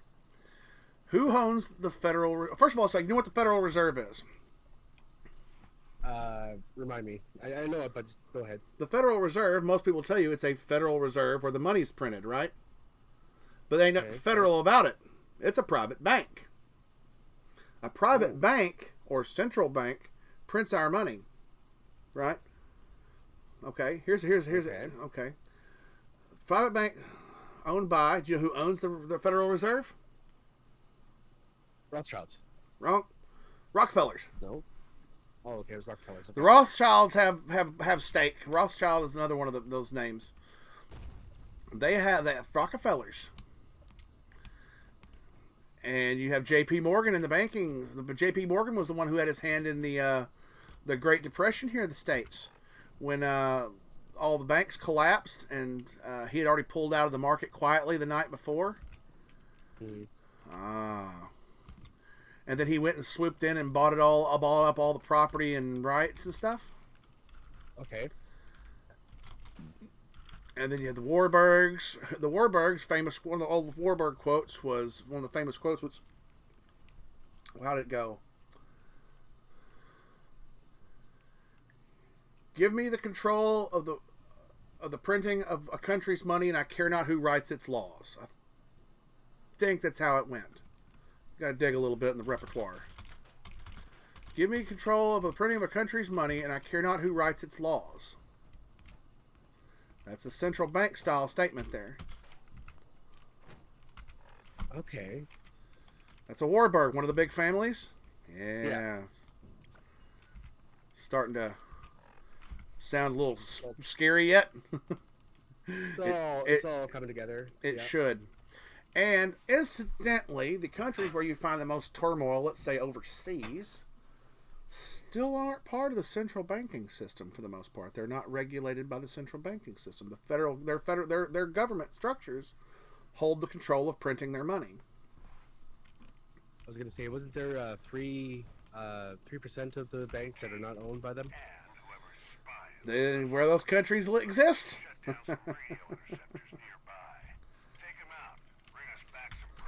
I guess. Where you see turmoil, that's where those banks do not exist. It's where that control does not exist. I'm trying to think, the Eastern nations, I'm guessing, mostly. Yeah, people want to tell me, like, when somebody says the words deep state, they'll say, oh, you can't believe in there's some kind of insidious overlords working behind the scenes amongst all the governments of the world. You're telling me they don't conspire with each other all the time? They don't meet with each other all the time? That we'd have no knowledge of what goes on in those meetings? That they're completely transparent and that's just foolishness. They don't talk to each other. They don't conspire. They don't conspire to stay in office for decades and decades. That's foolish. Power corrupts, and absolute power corrupts absolutely. And all the people do in the government is just they work to and further ingratiate themselves with power. Right. Yeah, power corrupts. Like, Yeah, there's and as it corrupts, it works toward absolution, where they're gonna work. It would work toward absolute. Good men don't want to be in politics.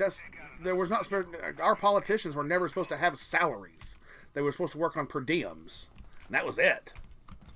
They weren't supposed to have. They were supposed to go back and do their own fucking thing, run the country, so they still live amongst the people and they're not above the people. But they have salaries now. Which is why businessmen should be running the politics, more or less. Well, we had that for a second. Yeah. But you don't like him. But you don't like him. Mean tweets, you know. The minute he said drain the swamp rose up against him. Florida? No. Who's the swamp? Dirty politicians. Oh. Drain the swamp. Okay. That's the thinking, swamp. Like as in Florida. No. Actually, DC's built on a swamp, incidentally, but that's besides the point.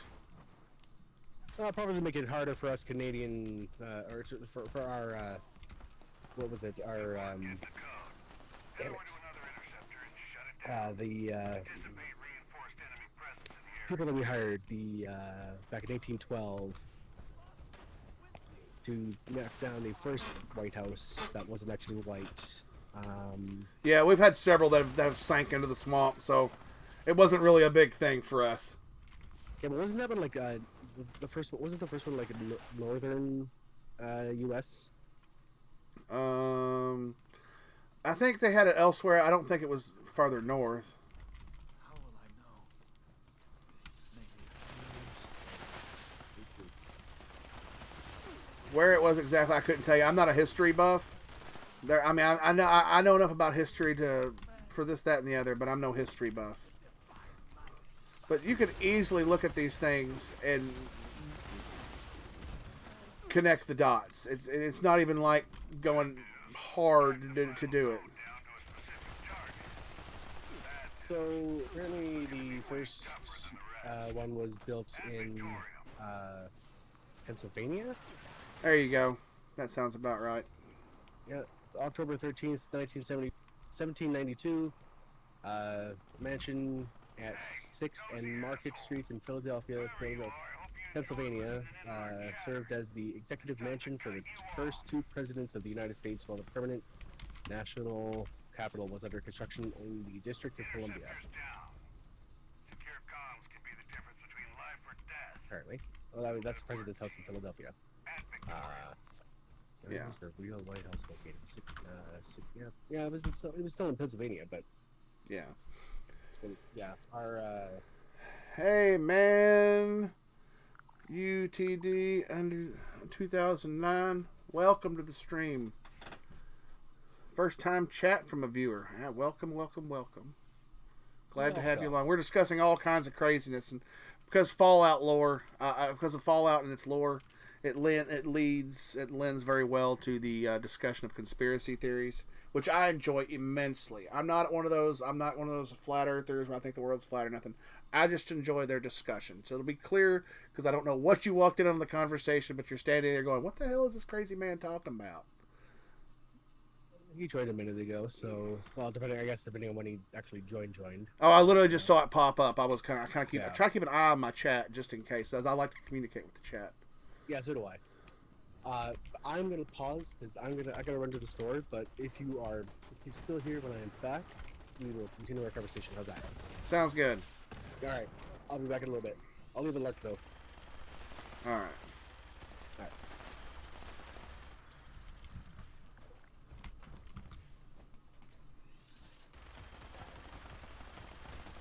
This stuff here lends very well to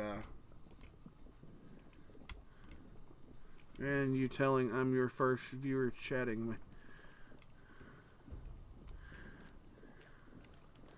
Well, no, you're just your first time. It's the first time chat. It's the first time you've chatted. It tells me the first time someone's chatted in my stream.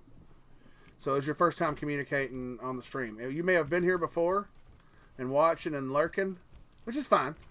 Nobody's required to. But it was your first time talking on the stream, as far as I know, because that's what it told me first. Like, here, I'll show you. Like when I go to my OBS and I pull up the chat, it shows me right here. It says first time chat from viewer. So that's what I see. So that's why I want to make sure a first time viewer doesn't wander in on some crazy conversation. Oh, we're going to have to go down there and take care of that. We're going to operate out of this. Where's the thing going to be? Savage Divide. Oh, it's going to be Earl. Earl, because Earl had to da da da da da da da da. But I'm glad to hear.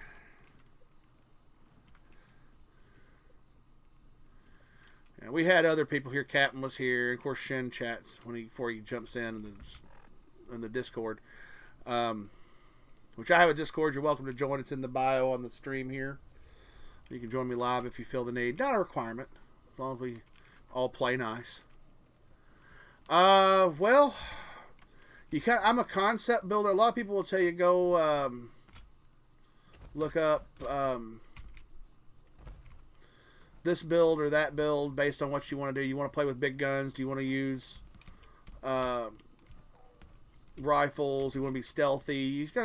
There's a myriad of builds out there. Just kind of feel for what you want to do and go kind of play with it. You can go to feds76.info. Let me pull that up so you can see what it looks like. Go to feds76.info. It's FED, the number 76.info. And you'll find this. And there's character building, tips and tricks. They have a great amount of resources. And when you're selling your legendaries, they'll give you a little price checker so you can look it up by legendary and all that kind of stuff. I'm a concept builder. I will build stuff that is not necessarily like a power build for rifles or whatever, or some kind of strong build. I just kind of play with what I want the character to do based on a story in my head, I guess. Have fun. Learn what works. Don't be afraid to move things in and out. Play with your legendary perk card or your perk cards. Get your legendary perks in. As soon as you get them, start loading up stuff. I always used ammo factory first. Was my first one I wanted, because I wanted to be able to maximize my ammo.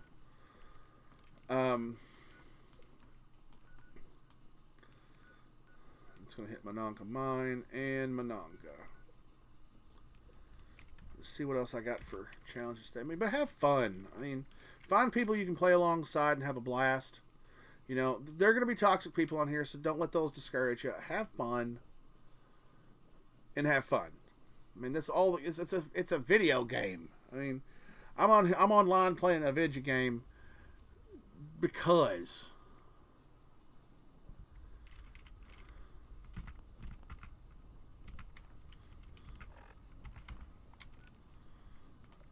Alright. Before I go in there, do I have any liquid courage? I have all my liquid courage. Yes! You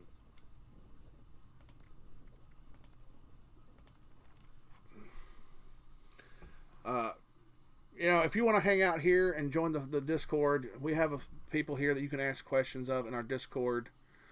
We're willing to play other games as well. If you join our Discord, we have people you can play alongside, and we have different things where people go talk about when they do PvP. If they want to do just post random funny stuff. Shameless self-promotion if you're a streamer. Fallout builds where we can post your most recent build. You know, things like that. Like, here's the pictures that, who is this? Cat can get serious. Full damage for heavy guns. This is Hacky, I think is his name in game. But people will post their builds so you can check them out and toy around with them a little bit yourself, you know. And just find you a good community of people who like to play and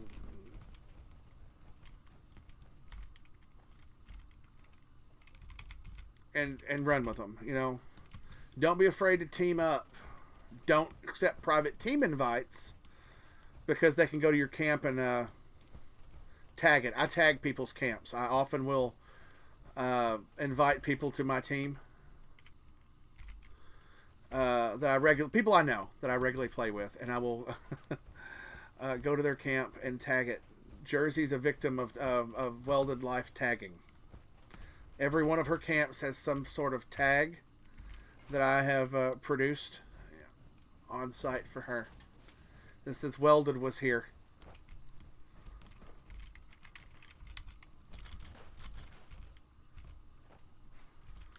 See, I don't need that anymore. That was just for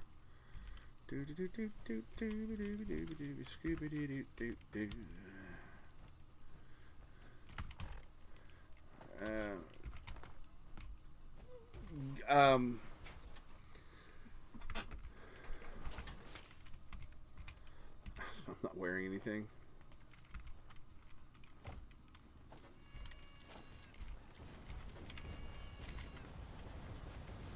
Oh, lunchbox time. Don't forget to, you know, look at because they have Nukes and Dragons. It's another good site. Nukes and Dragons. If you look it up, they've got a very good character building tool where you can lay out your cards. Like you, it kind of looks like what you see in the game. Let me go find. Let me go pull it up real quick. I don't go on there a whole lot because I Nukes and Dragons Fallout 76. You can just go to Google and look it up. Looks like this Fallout 76 character planner, and they also have other games and stuff. Perks database, general Fallout sets. People can post their builds in their Discord channel. Useful things, fine dining, nutrition calculator. This is a good resource. I always would refer you to resources. I am not the expert on anything, but you can basically put in your specials, you can up them, put in your perk cards, enter your legendary perks, mutations, and any addictions you want to have, and it will tell you all your stuff, all your output, and that is crucial if you're trying to build. Power armor. What does each one have? Regular armor. What does it have if you're using regular armor?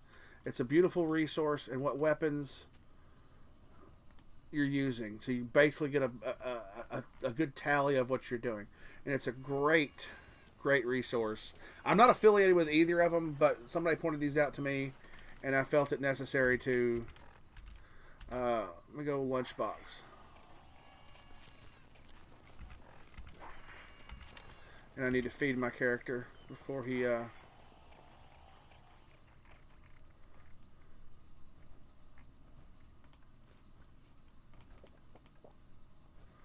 don't have any.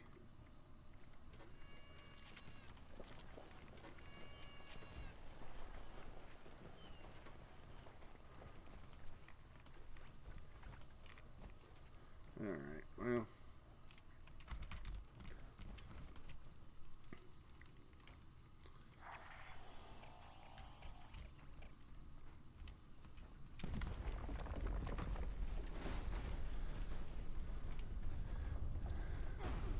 Explore. I'm new to Fallout. How do you get weapon mods? By scrapping weapons. So say you take a shotgun, a combat shotgun, and you want mods for it. Just keep scrapping shotguns, combat shotguns, and it will unlock eventually. Let me back away from the shooting for a second. Let me mute the in-game noise for you and mute it for myself for just a second so I can play and talk to you at the same time.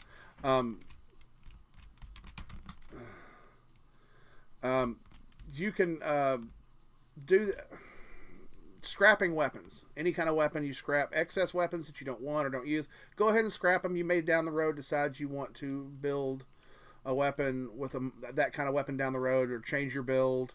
But every time you scrap, you will, not necessarily always, but most of the time you will unlock a mod for the weapon.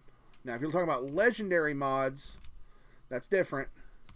Legendary mods are different, and you can get them like by fighting legendary bosses. Like Earl here will have a legendary item on him, whether it's armor or a weapon. Oh, I forgot to drink my my liquid courage.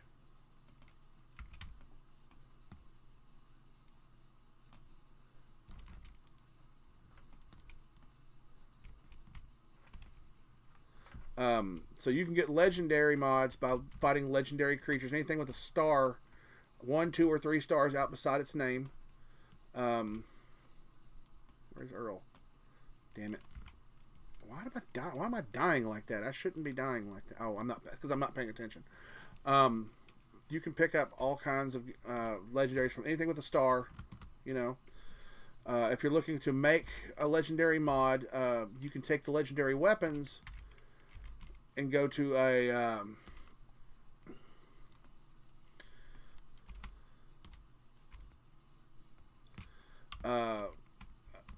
train stations. They'll have these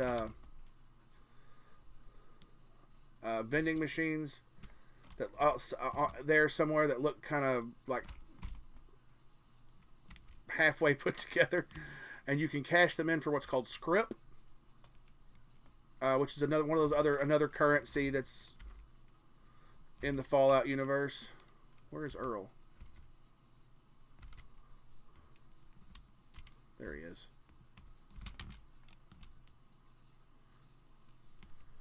I need to...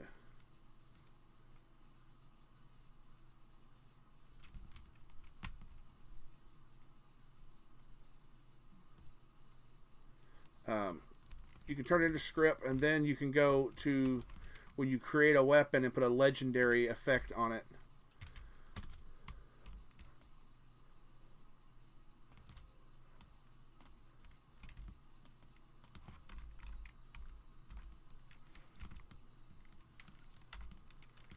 And each legendary is different. You won't get exactly what you want necessarily when you roll a legendary script, but you can also go down to the rusty pick down in the ash heap. 10. I got a laser minigun. It's level 25. Should I keep it? You're 15 levels out. It depends on if you feel like you're leveling fast enough. Go for it and keep it. I mean, but you'll probably come across it again. You'll probably definitely have the caps to buy.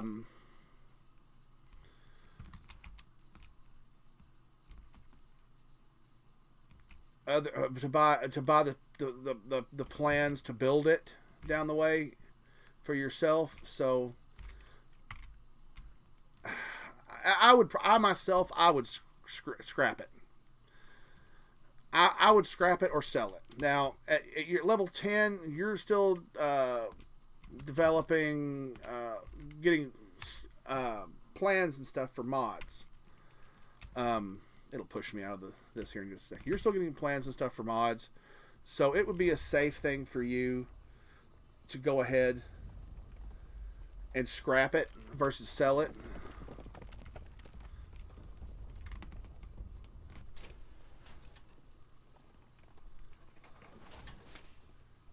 Yay! Now I don't have to leave. Now I can play around in the mine for a minute. Don't do what I do. See, now I'm down in the mine. Oh, but he was in here too. I was in a team when I did it. Damn it. I was in after everybody else. Don't tell anybody I know how to do that. But, now, you're going to come across caps along the way, and you'll spend them. I would just save every cap and not spend a thing, and scrap your weapons. Like, don't spend any caps, scrap your weapons. You're going to find food. You're going to find stealth stem packs and stuff like that as you go. A good thing to do is jump in on a daily op. Oh, I'm a huge Captain America fan, and I do my own custom stuff, like my steampunk dude here, Mr. Smiles, and the 17th Patriot mask here that I made out of leather. Um,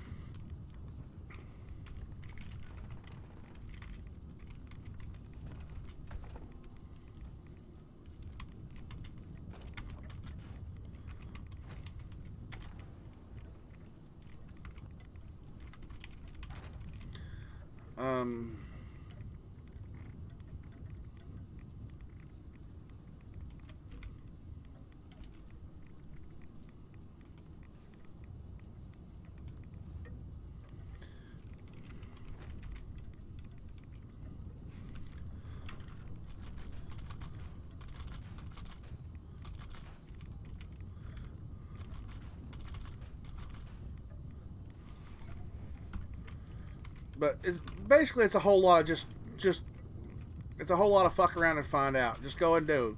I mean, your character's going to respawn. You know, I mean, nobody likes to die in a game, but go out and explore the world. And there's more to the game than just walking through the missions. You can find. What I like to do is I like to go out and look for the untold stories in Fallout. The scenes they set up that aren't necessarily a part of, like, you know somebody went here and that was the last they heard of them. Then you find a body at the site where, you know, you're reading old messages. Places. There are some very interesting Easter eggs. There's one over in this general area over here. That's a really good one. It's right up in here.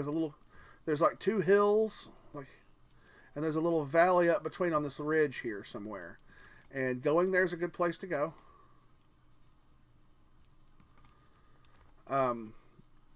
There is also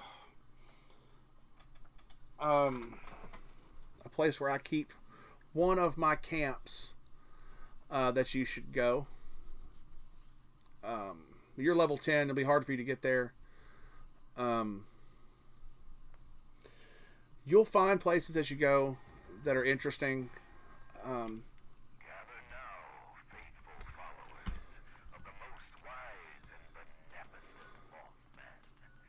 Let us ride The West Virginia Guidestones Museum. This little site right here is interesting.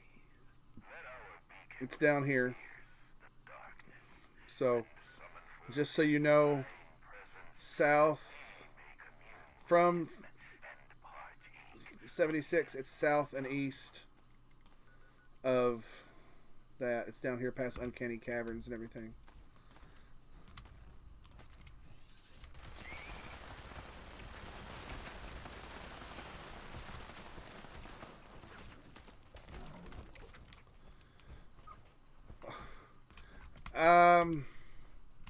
Right now, you're just going to want to play through the missions and explore around where you're comfortable exploring.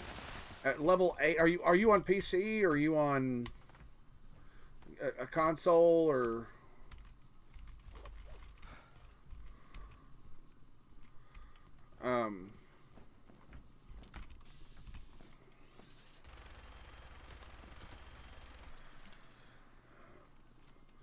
But I mean, come up here to the lighthouse. It's a neat little one. You get a nice little view of everything. And just as you get into levels, like mostly where you'll want to be is toward the forested area here. Over here where it's nice and green. This is your playground. It will get, and most everything is, unless you get into areas like the Cranberry Bog. Cranberry Bog, you're going to find stuff there it's way too high level.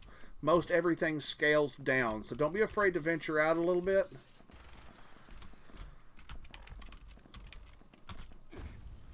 No, that's not the one I want. I want that one, not that one.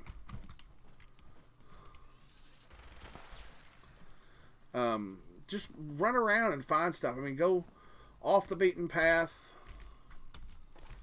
You will find all kinds of goodies off the beaten path.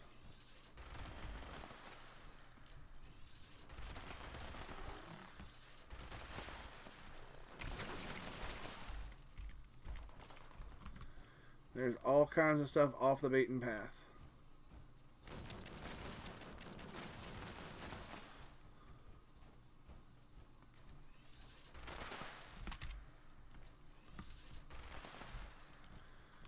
So, I mean, there's really no wrong way to go. Unless you're, don't go. I wouldn't. Was there another nuke?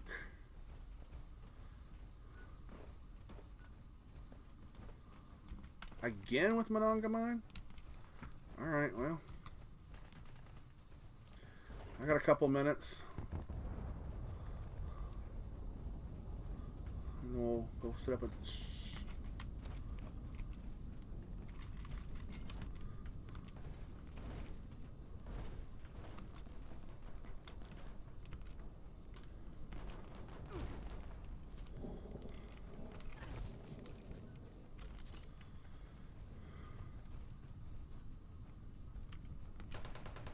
I am Western Kentucky, born and raised on the playgrounds where I spent most of my days.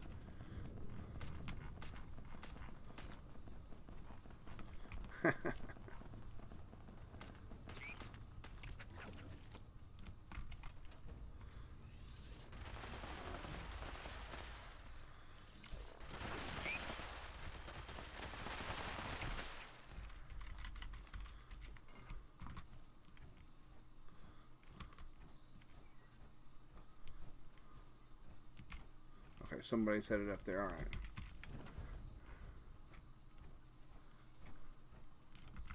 I'm overweight and I need to go to that mission. I really do.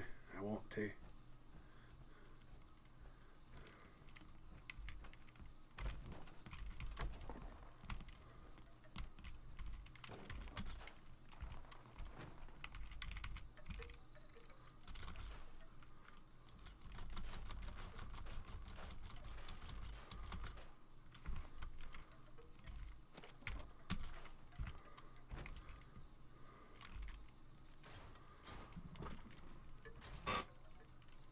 Let's see.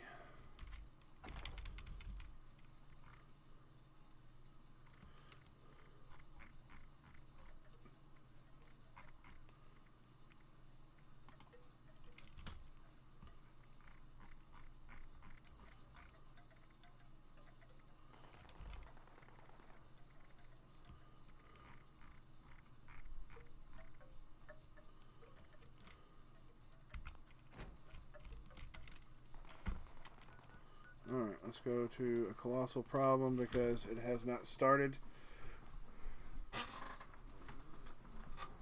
And I need to get out of my team. Because that's what prevented me from hanging around last time. South Africa, but I come from England. Alright, cool deal. Honestly, get a fair few folks from the UK that watch. Daz, Jay, two of the viewers you'll see in here. If you hang around, and thank you for the follow, by the way. I missed that 16 minutes ago.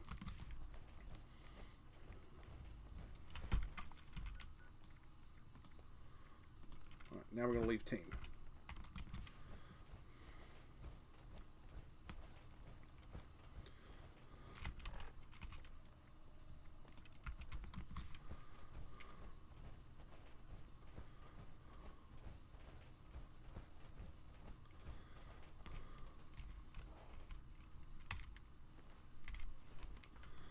Lead scrap, always good. I need to get back over to Beckley and get some more oil.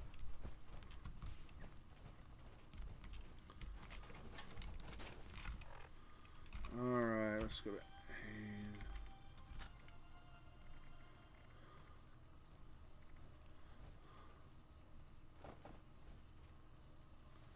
increases thirst.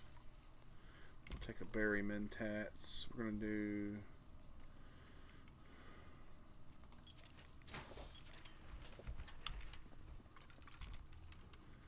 used to be my new Cola cherry as soon as cranberry as soon as I get enough of them.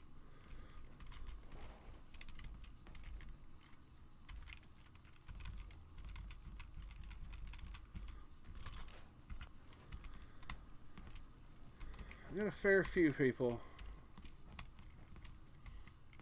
from the UK, mostly because I stream so early.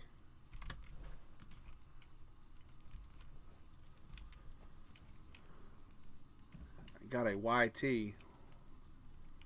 What's that?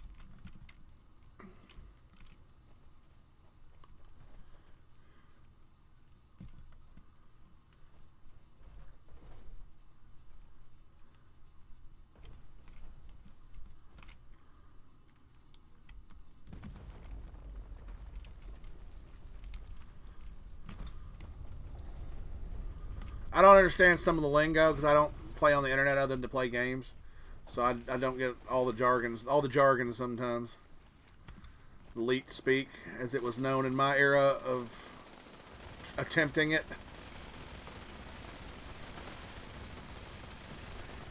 I do. I repost any videos I have from streams because I save them and I move them over.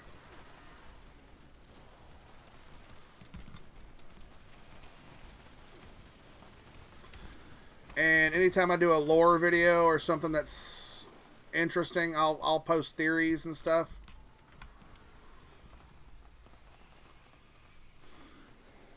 Stuff like that, that sort of thing. Because I will do stuff like that. I'll make videos on Fallout theories that I've come across, or that I've come up with. Speculate on them a bunch.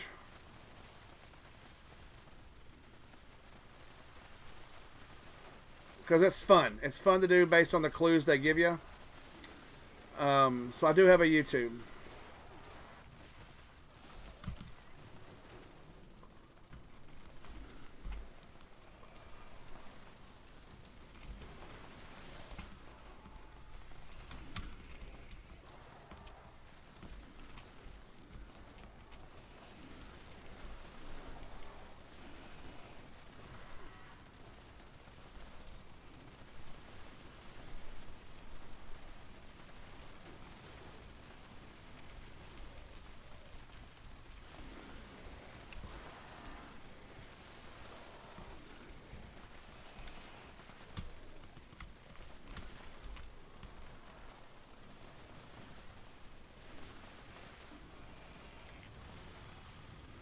Yeah, same. It's under the same name. Everything I do, with few exceptions, is under the same name. What? Fine. I'll run back down there. They're about to kill him, and I'd like to see where he lands.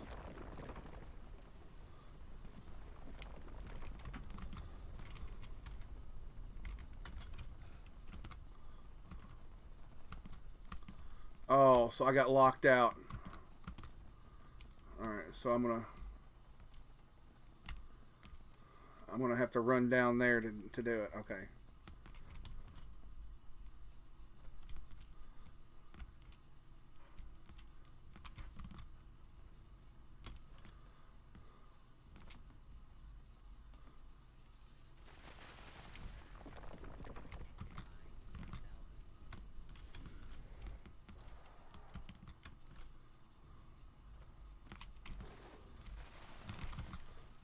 Alright, that's fine.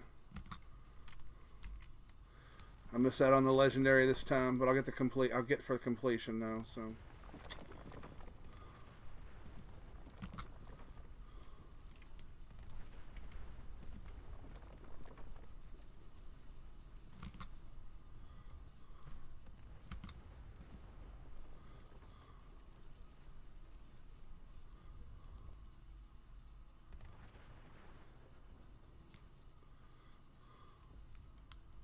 Well, thank you. I appreciate that.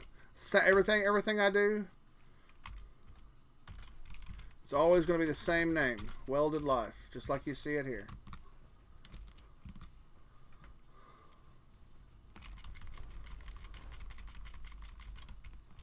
It's always going to be the same.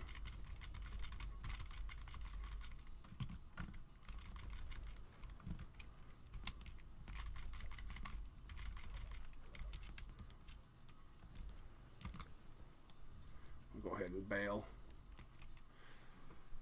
Appreciate it. So I do it all.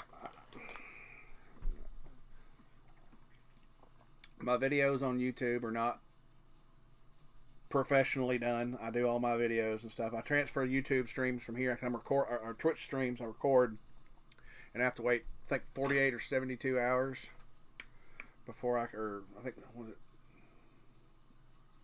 something like that before I can move them over to YouTube. Had carpal tunnel surgery, so I got a little bit behind there for a little bit. Of course, I wasn't doing it like I was supposed to. Then I had carpal tunnel surgery, so I've had time to kind of catch up.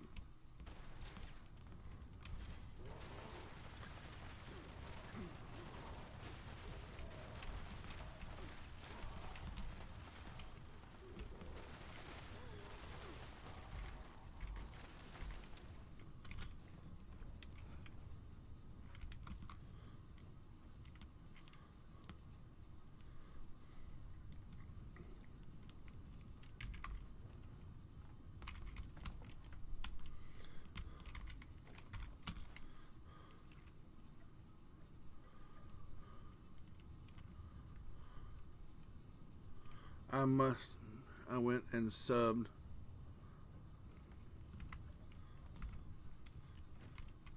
Are you subbed or you followed? I know you followed. I really don't. I mean, I'm not here for the money. I wanted to get affiliated, but I'm not here for the money. I've not even entered payment information into my account. So I want to at some point, if I ever rack up enough money here with Twitch, to dump it into a charity.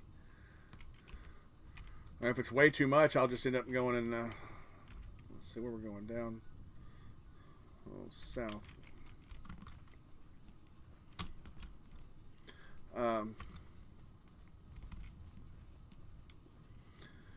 But that's neither here nor there at the moment.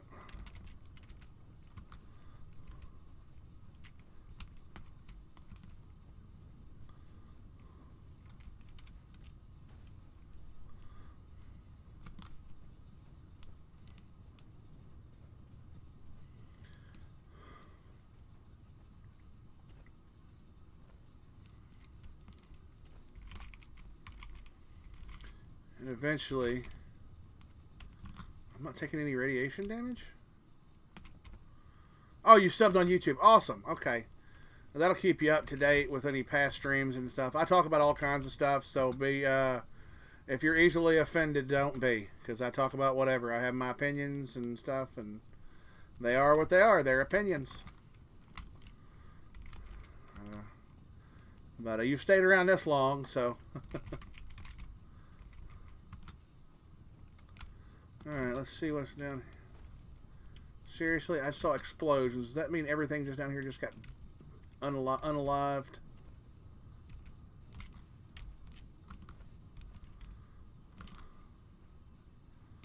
I think I'm immune to radiation at this moment.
I don't ever get down here in time for this. Kind of a free-for-all.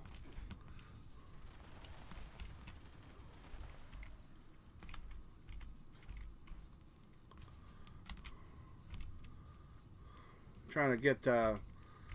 you can get the flux, the irradiated flux is what we're after. But in order to make a stabilized flux for certain power armor mods, you have to get not just the flux, you have to get the sources of the flux.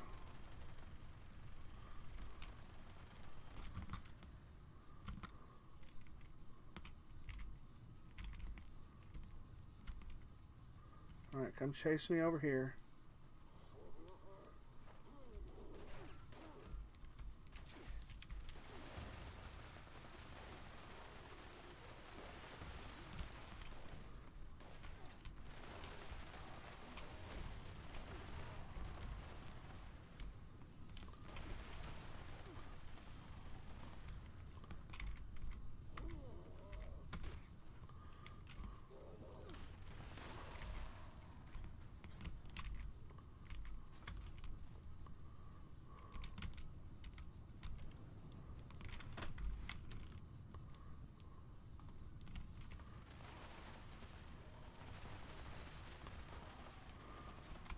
Life is life. I mean, good or bad, it is what it is.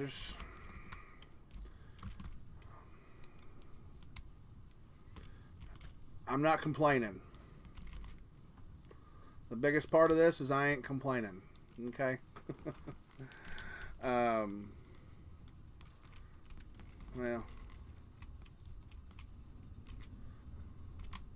But when you have big events, also a good thing for you if you're wanting to rack up some caps.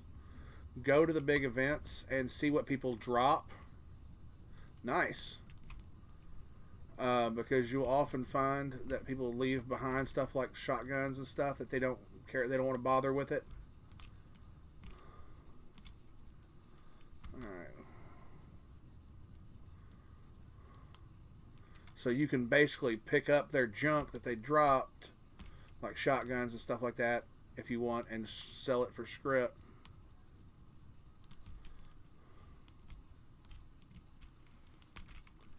Where am I at? Okay, I need to walk this ridge.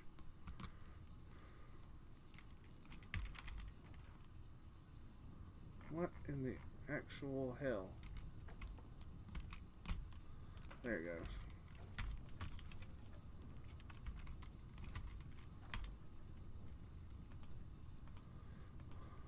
Congratulations on the level 9. You will get there, and it will take time. Sometimes it's a bit of a grind. I've been playing for a year or more, off and on. I played it at first, and I was not really sure I wanted to get into it because there was a lot of bad talk about it. People were putting it down quite a bit, and I didn't understand the change from the original Fallout 3 and New Vegas and Fallout 4. The gameplay style was a little weird to me with the VATS. Once I got my handle on the VATS. Oh, that's another thing. Do you want to be a VATS build or not? That's an important thing to consider. Oh, I'm considering doing a VATS build where everything's based on your AP and using VATS to kill things, and yeah.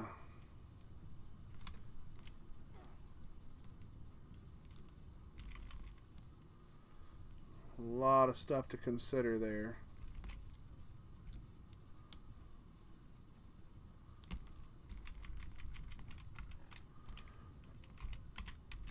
Aid. Let's see what we got for... Because you'll end up with this here raw flux cobalt yellow cake. See, I've got... I need 6 more cobalt. And then just knowing what, you know, I have a build for when I'm at my camp.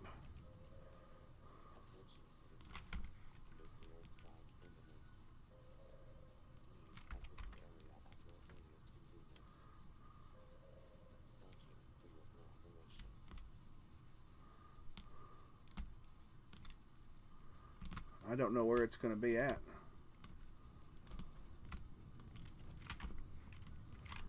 Cranberry Bog. Okay, so I need to get light really fast. Always do the Earl, even if you can't, you know, win. You will get stable flux that you can use later on.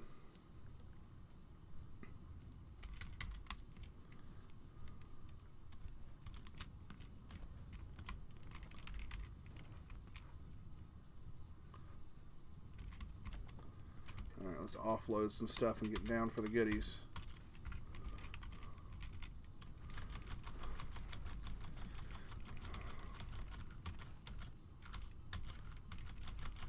And if you get in with people like me and you game with me and my crew, odds are they'll help you out with all kinds of goodies.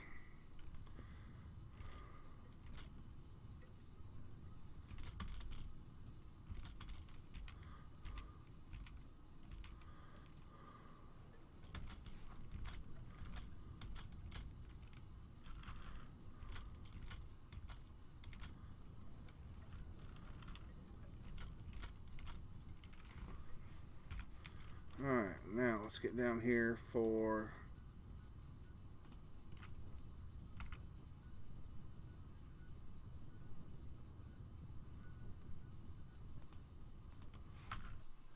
to there. That's where I need to be next. This is where you get the Scorch Beast Queens. Spoiler alert, they suck. Until you get to a certain level and a certain power set and certain ability to do damage, they suck. You're not gonna, if you're a rifle build, you're a Scorched Beast, you're not gonna solo. I can't get that open. My hand's too hurt.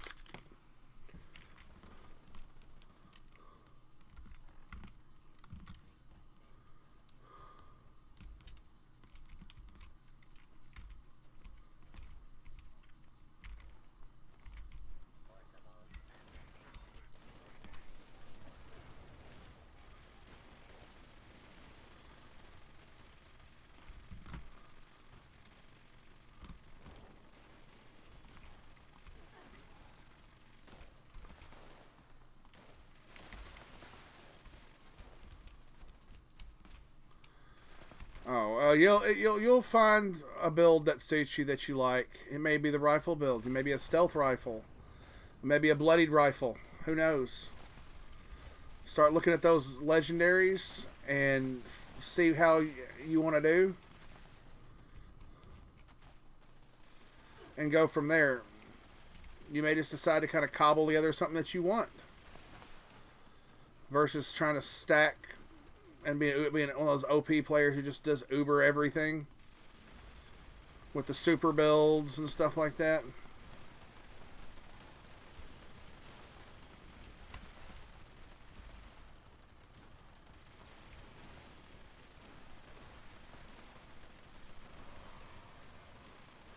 She's a big, bad, nasty one today.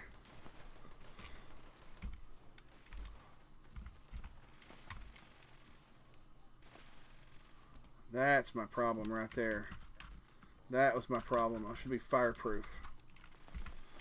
That's why I keep dying. I adjusted it for something the other day for a... Do your dailies.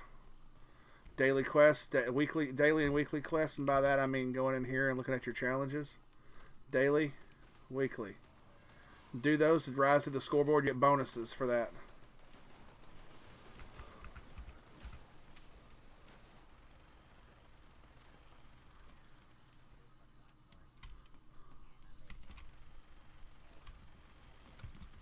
Here's what I'm going to do. I'm going to load up right there. I'll probably end up walking over to the Watoga train station.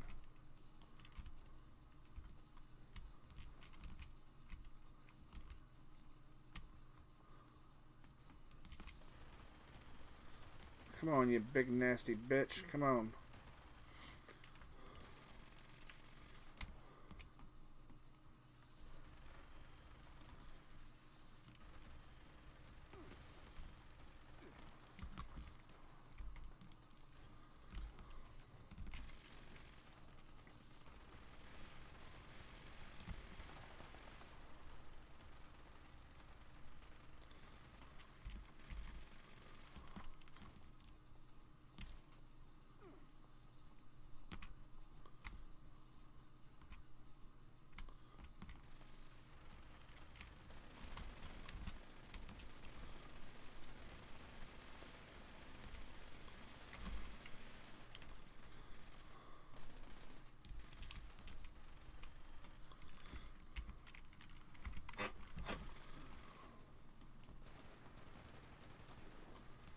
Here she comes.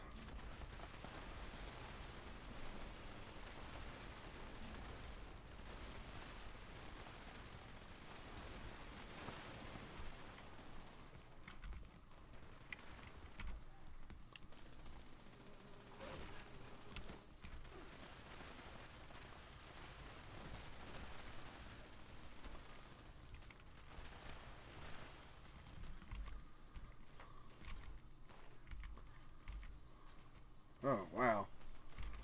Lag spike. Somebody's doing something they ought not be doing.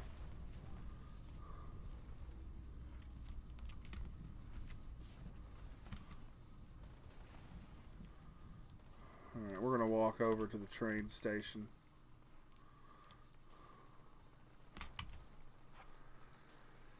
That was a huge lag spike. That wasn't on my end. That was game side. Yeah, there's a lot to take in. Use Nukes and Dragons to kind of play with where you want to build, how you want to build your character. Step by step, what you want to increase, this, that, and the other. And honestly, you're gonna want to do the scoreboard. As you can see, every so often they do a new scoreboard, and you can get Adam gold bullion, which you can spend gold bullion to get stuff in the game. Adam you spend for like power armor skins and stuff like that. Use the gold bullion to get and save it up. Save up your gold bullion. I've got about 9,000 gold bullion right now. But you can get plans for weapons from certain vendors. There's one in Foundation. When you get through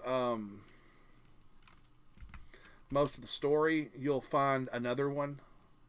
Just keep doing the missions. I don't know if you've watched all the lore or anything like that.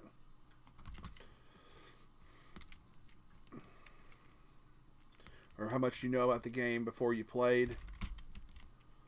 So I'm not going to spoil anything for you.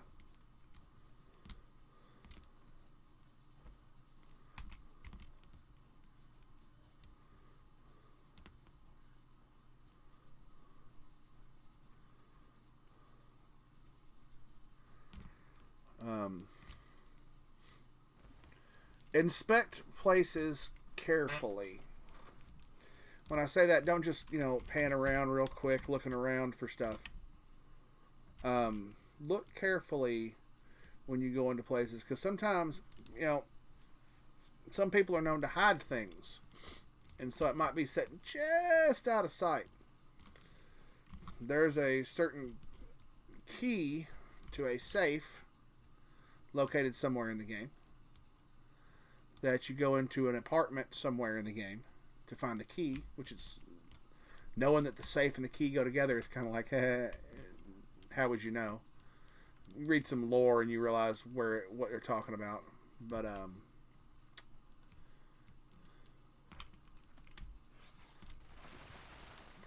red.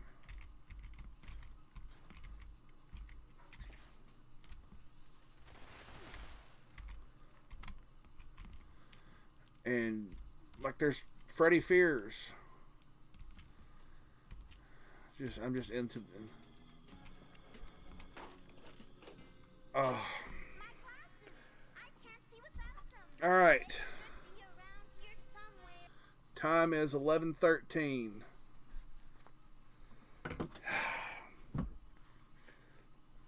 This is now a new style of gameplay. It's called I Can't See the Fuck Where I'm Going. You should have got me with the no cursing one while you were at it, because this fucking sucks.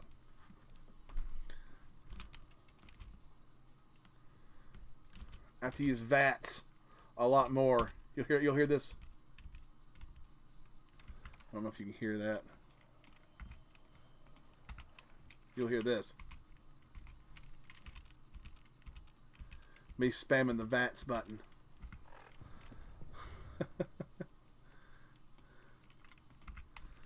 Okay. Oh, that's awful. This is terrible. Luckily, I know how to make out shapes. What does that say? Okay, it's government supply requisition. Okay. Now I gotta make sure I don't sell the wrong stuff. Assault trunk. Cursed harpoon gun. I know what that is. I can see the picture of it.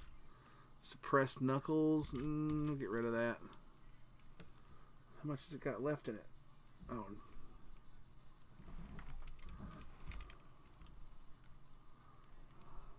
What's that? Chameleon.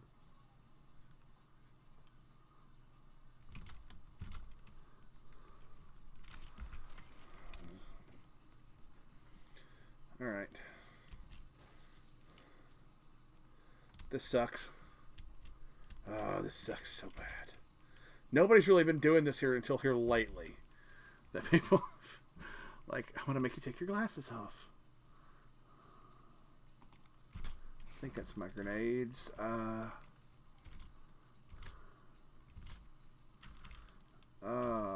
Plasma grenades, I think that's what that is.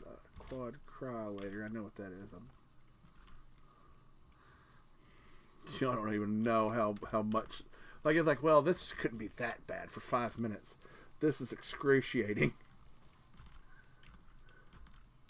Okay, that's the Oathbreaker. That's Dr. Shoulders Shroud Control. Bolstering under ultra sight armor, I think.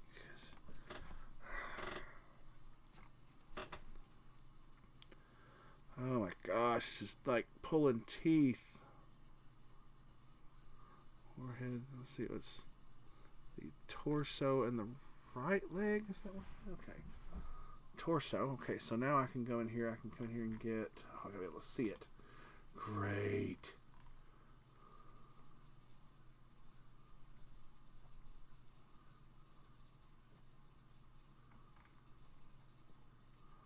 Ultrasight bolstering. There we go. I've got a lot of power armor.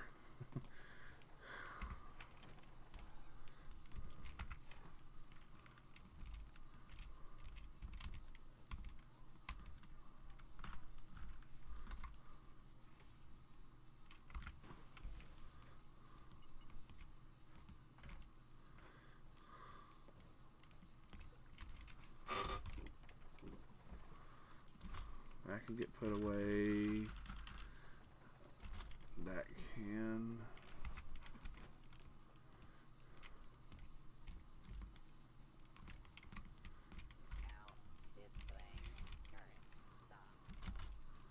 Oh, I think it would have to be right when I'm about to do some reading on stuff.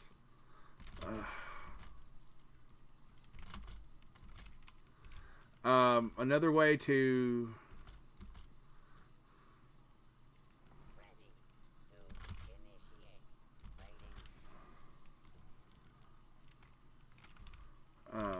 so we got to get rid of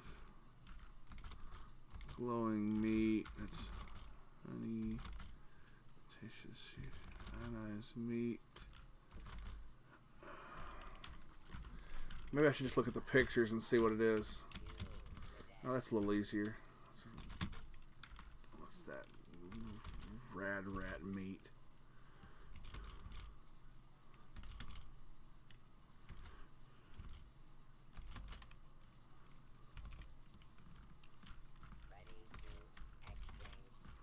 Let's see, glowing blood. I don't use the glowing blood. Some of this I know just from how far down it is on the list. That's what's sad. Red X. Is it Red X diluted? Yeah. Tell by the length of the word. Right away.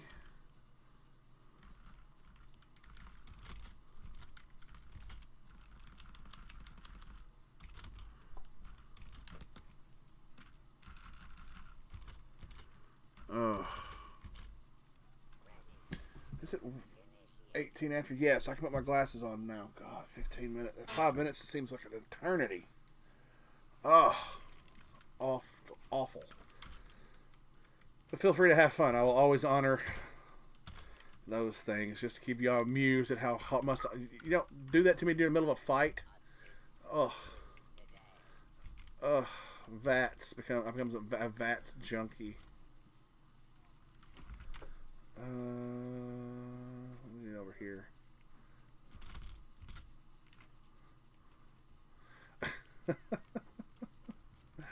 I love to entertain. I'm glad I could be a bit of entertainment for you. If it makes your day any more interesting, torturing a Twitch streamer. Somebody told me one about another type that I'm gonna have to go back and look and find where y'all can. I don't even have to do anything. You basically just enter in all the. You basically would do it via the app or whatever. Or it'll turn my screen upside down and stuff. Been thinking about doing that. Let's see.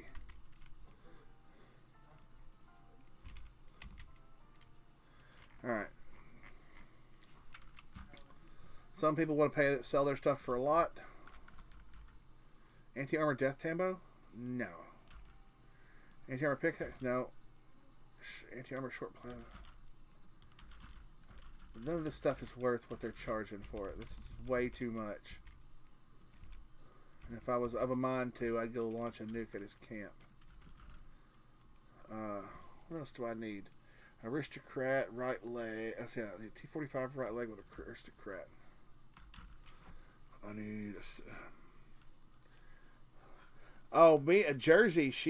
Jersey. You catch me on a stream when Jersey Girl's on here. Jersey Girl. You should follow her on here too.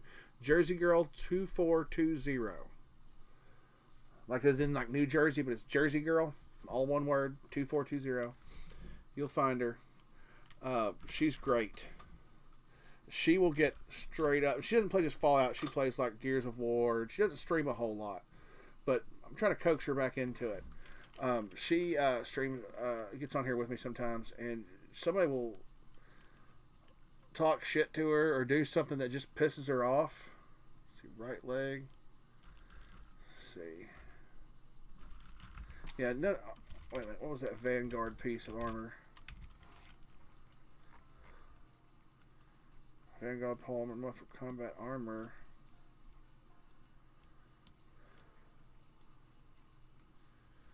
Let's see. I have which? Because I'm working on getting me a plan without power armor and just having my power armor for show. Sturdy combat armor. Vanguard sturdy combat. What was my? I think we went with the combat armor. Sturdy metal chest piece. Let's head back to the camp. Actually, my camp is West Virginia Guidestones Museum. I don't need that one. That one won't help me. Okay, go to the Sell It Shack. There is I can't remember what it was called. Somebody was telling me about it. Somebody who I'll have to go back to. I think he sent me the stuff for it on Discord. But he sent me that and was telling me about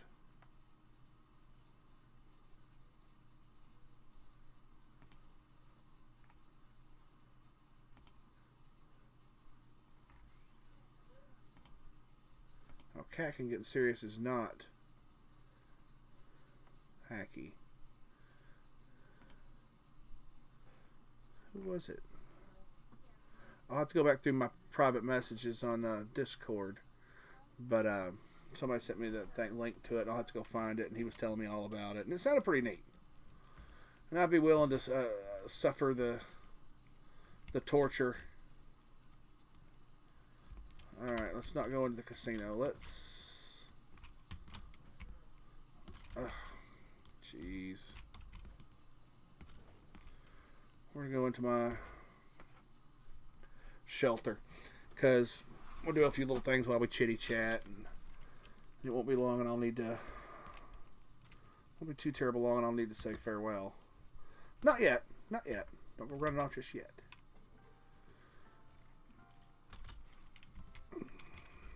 See, saw how his prices were? Now look at mine. Only like the jet packs.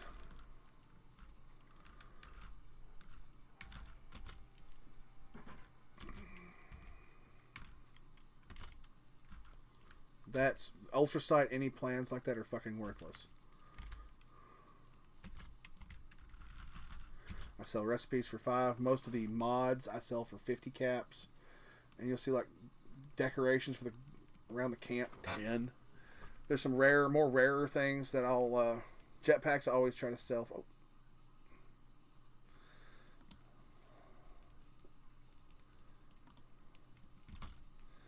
Those need to come out and go for 200. And I'm always constantly changing my prices to lower them, raise them, whatever. If I'm selling something, a lot of it at a certain price, and I'm running out of it, you know. I appreciate that. I'm glad you do. That's the whole point. Is you getting a little laugh at my expense. I have no problem with self-deprivating humor. I like to make fun of myself. If you can't laugh at yourself, what can you laugh at? I mean, seriously. Let's see, weapons. We're gonna. Okay. I'm gonna give you a sample rundown of how to use Fed 76. Okay. We're gonna figure out what weapon we want to say about the value of. Anti-armor combat shotgun. This one specifically, we're going to. What you'll do is you'll hit inspect, so it pulls up like that. Bring up. I like to bring up my web browser, and I will show you what we're looking at here. So I'm going to set it right there. So now we can see all the legendary effects, everything about the firearm. Price check. So you go here, drop down menu, combat shotgun. Where is it at? There it is, combat shotgun. This is anti-armor. Is your first legendary. Now you will have to figure out which you want to do. Now this has bullets explode, which told me immediately that it's worth money. Because people like that. Explosive. That's what that bullets explode for area damage is. Like with the that minigun, you saw that flash out there. That's the explosive rounds. Those are handy if you do like radiation rumble and some of these other ones. Just hitting in the area, you may plink one of the baddies and get experience for the kill without taking away everybody's ability to also do the same. And if you're really focused on explosives, you can do some serious damage with it with the Demolition Expert perk. Let's see. Breaks slower. Okay, what's the other one? It's faster movement speed while aiming. Movement speed. Boom. This is just their estimate. Quick sale around 6,000. PC buyer could yield 12,000 to 20,000 caps. That is where it's at. Now, this is assuming it's at level 50. At max level. Level 50, which it is. So, we're going to take that. And I'm going to list it, but I'm not going to list it for the full. Bethesda. I'm only going to list it for, let's do 10. It says 12 to 20. I'm going to undercut that price. And sell it for that. Because it's worth that. This is 2-star, probably not worth my time to deal with it. I'll end up scripting that in one of the vendors at the train station, which is what I was doing at the Watoga train station. They're at every train station. Suppressor knuckles. Let's see. Debilitator. These are named ones, so I'm holding on to them. The spot remover is not a named one. I just named it. You can name your stuff just in case you have something you like. Like you go to it, you can inspect it. At the bottom, you see where it says V clear. Oh, hold on. Y'all can't see that. There you go. At the bottom here, it says V clear name. Hit V. And then you'll say V to rename it. It says 2-shot auto heavy. That's its actual name when it's not legend. When it's not named by me, but I'm going to call this one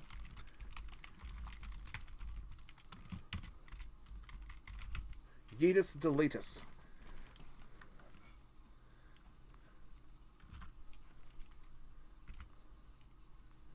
I'm not worried about defending that. Okay. So you can name your stuff. I'm not worried about, I'll get the script for that. I'm not worried about caps. I'm worried about script. You can do the same thing with your bolstering ultrasight torso. I have what I also have, which is something that helps me quick reference. She's wondering how long you're going to play. Another few minutes, 15. She said 15 minutes? Okay. Yeah. Don't So worry, I- don't worry about it then. Huh? Don't worry about it then. Play as long as you want. Democracy is freedom. Communism is tyranny. Yes. Thank you for the democracy. All right. The wife needs me. So I use this spreadsheet and I just kind of fill it out. I'm using Open Office and I just basically fill it in and highlight it so I can quick reference if I have that. They're all complete with the exception of this one, which needs the right leg. Let me get out of my power armor so I can show you. I'll show you where to go real quick, and then I'm going to show you real quick. Okay, once you get that script, that's not the end. You have to go down here to the rusty pick. Okay, go down to the rusty pick and go to the mole miner that's behind the counter. And he's a vendor, and you can use your script to buy either legendary modules, or you can get random rolls from him of 1, 2, 3-star weapons. It'll say ranged weapon, melee. It'll say ranged weapon, melee weapon, power armor, and it'll have it from 1 to 3 stars that you can get from him. And he'll randomly roll one, and it tells you how many script you have to pay.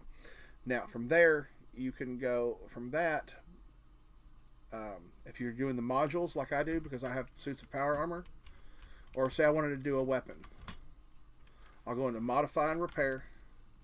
I'll find the weapon like this cryolator or whatever, and see I can go in here and I can select what star, random 1, 2, and 3 star. So this gives you a 3-star at that level. Okay, that gives you 1 and 2 stars, 2 tiers, and 1 star, which is just the quad or whatever's on it. Okay, so you can do that at a power armor station with your power armor. They look like this. There's some in Foundation. I think there's some in Crater. I don't remember where any of the others are. There's some down with at the White Springs. If you know where to go in the White Springs, you have to get access to the White Springs bunker, which takes a little bit of work. So that's good thing. If you play on PC, feel free to add me as a friend. I will accept that. Just, if you have your name, drop it in here or in the Discord. That way I know who I'm looking for in game. Which I don't think I have any new requests, friend requests. You might be on I don't remember if you said you were on a console or whatnot, but that is literally all there is to it. But you can do your roll your own legendaries, or have PS4. Okay, well, or you can use the rusty pick and have him roll you random stuff.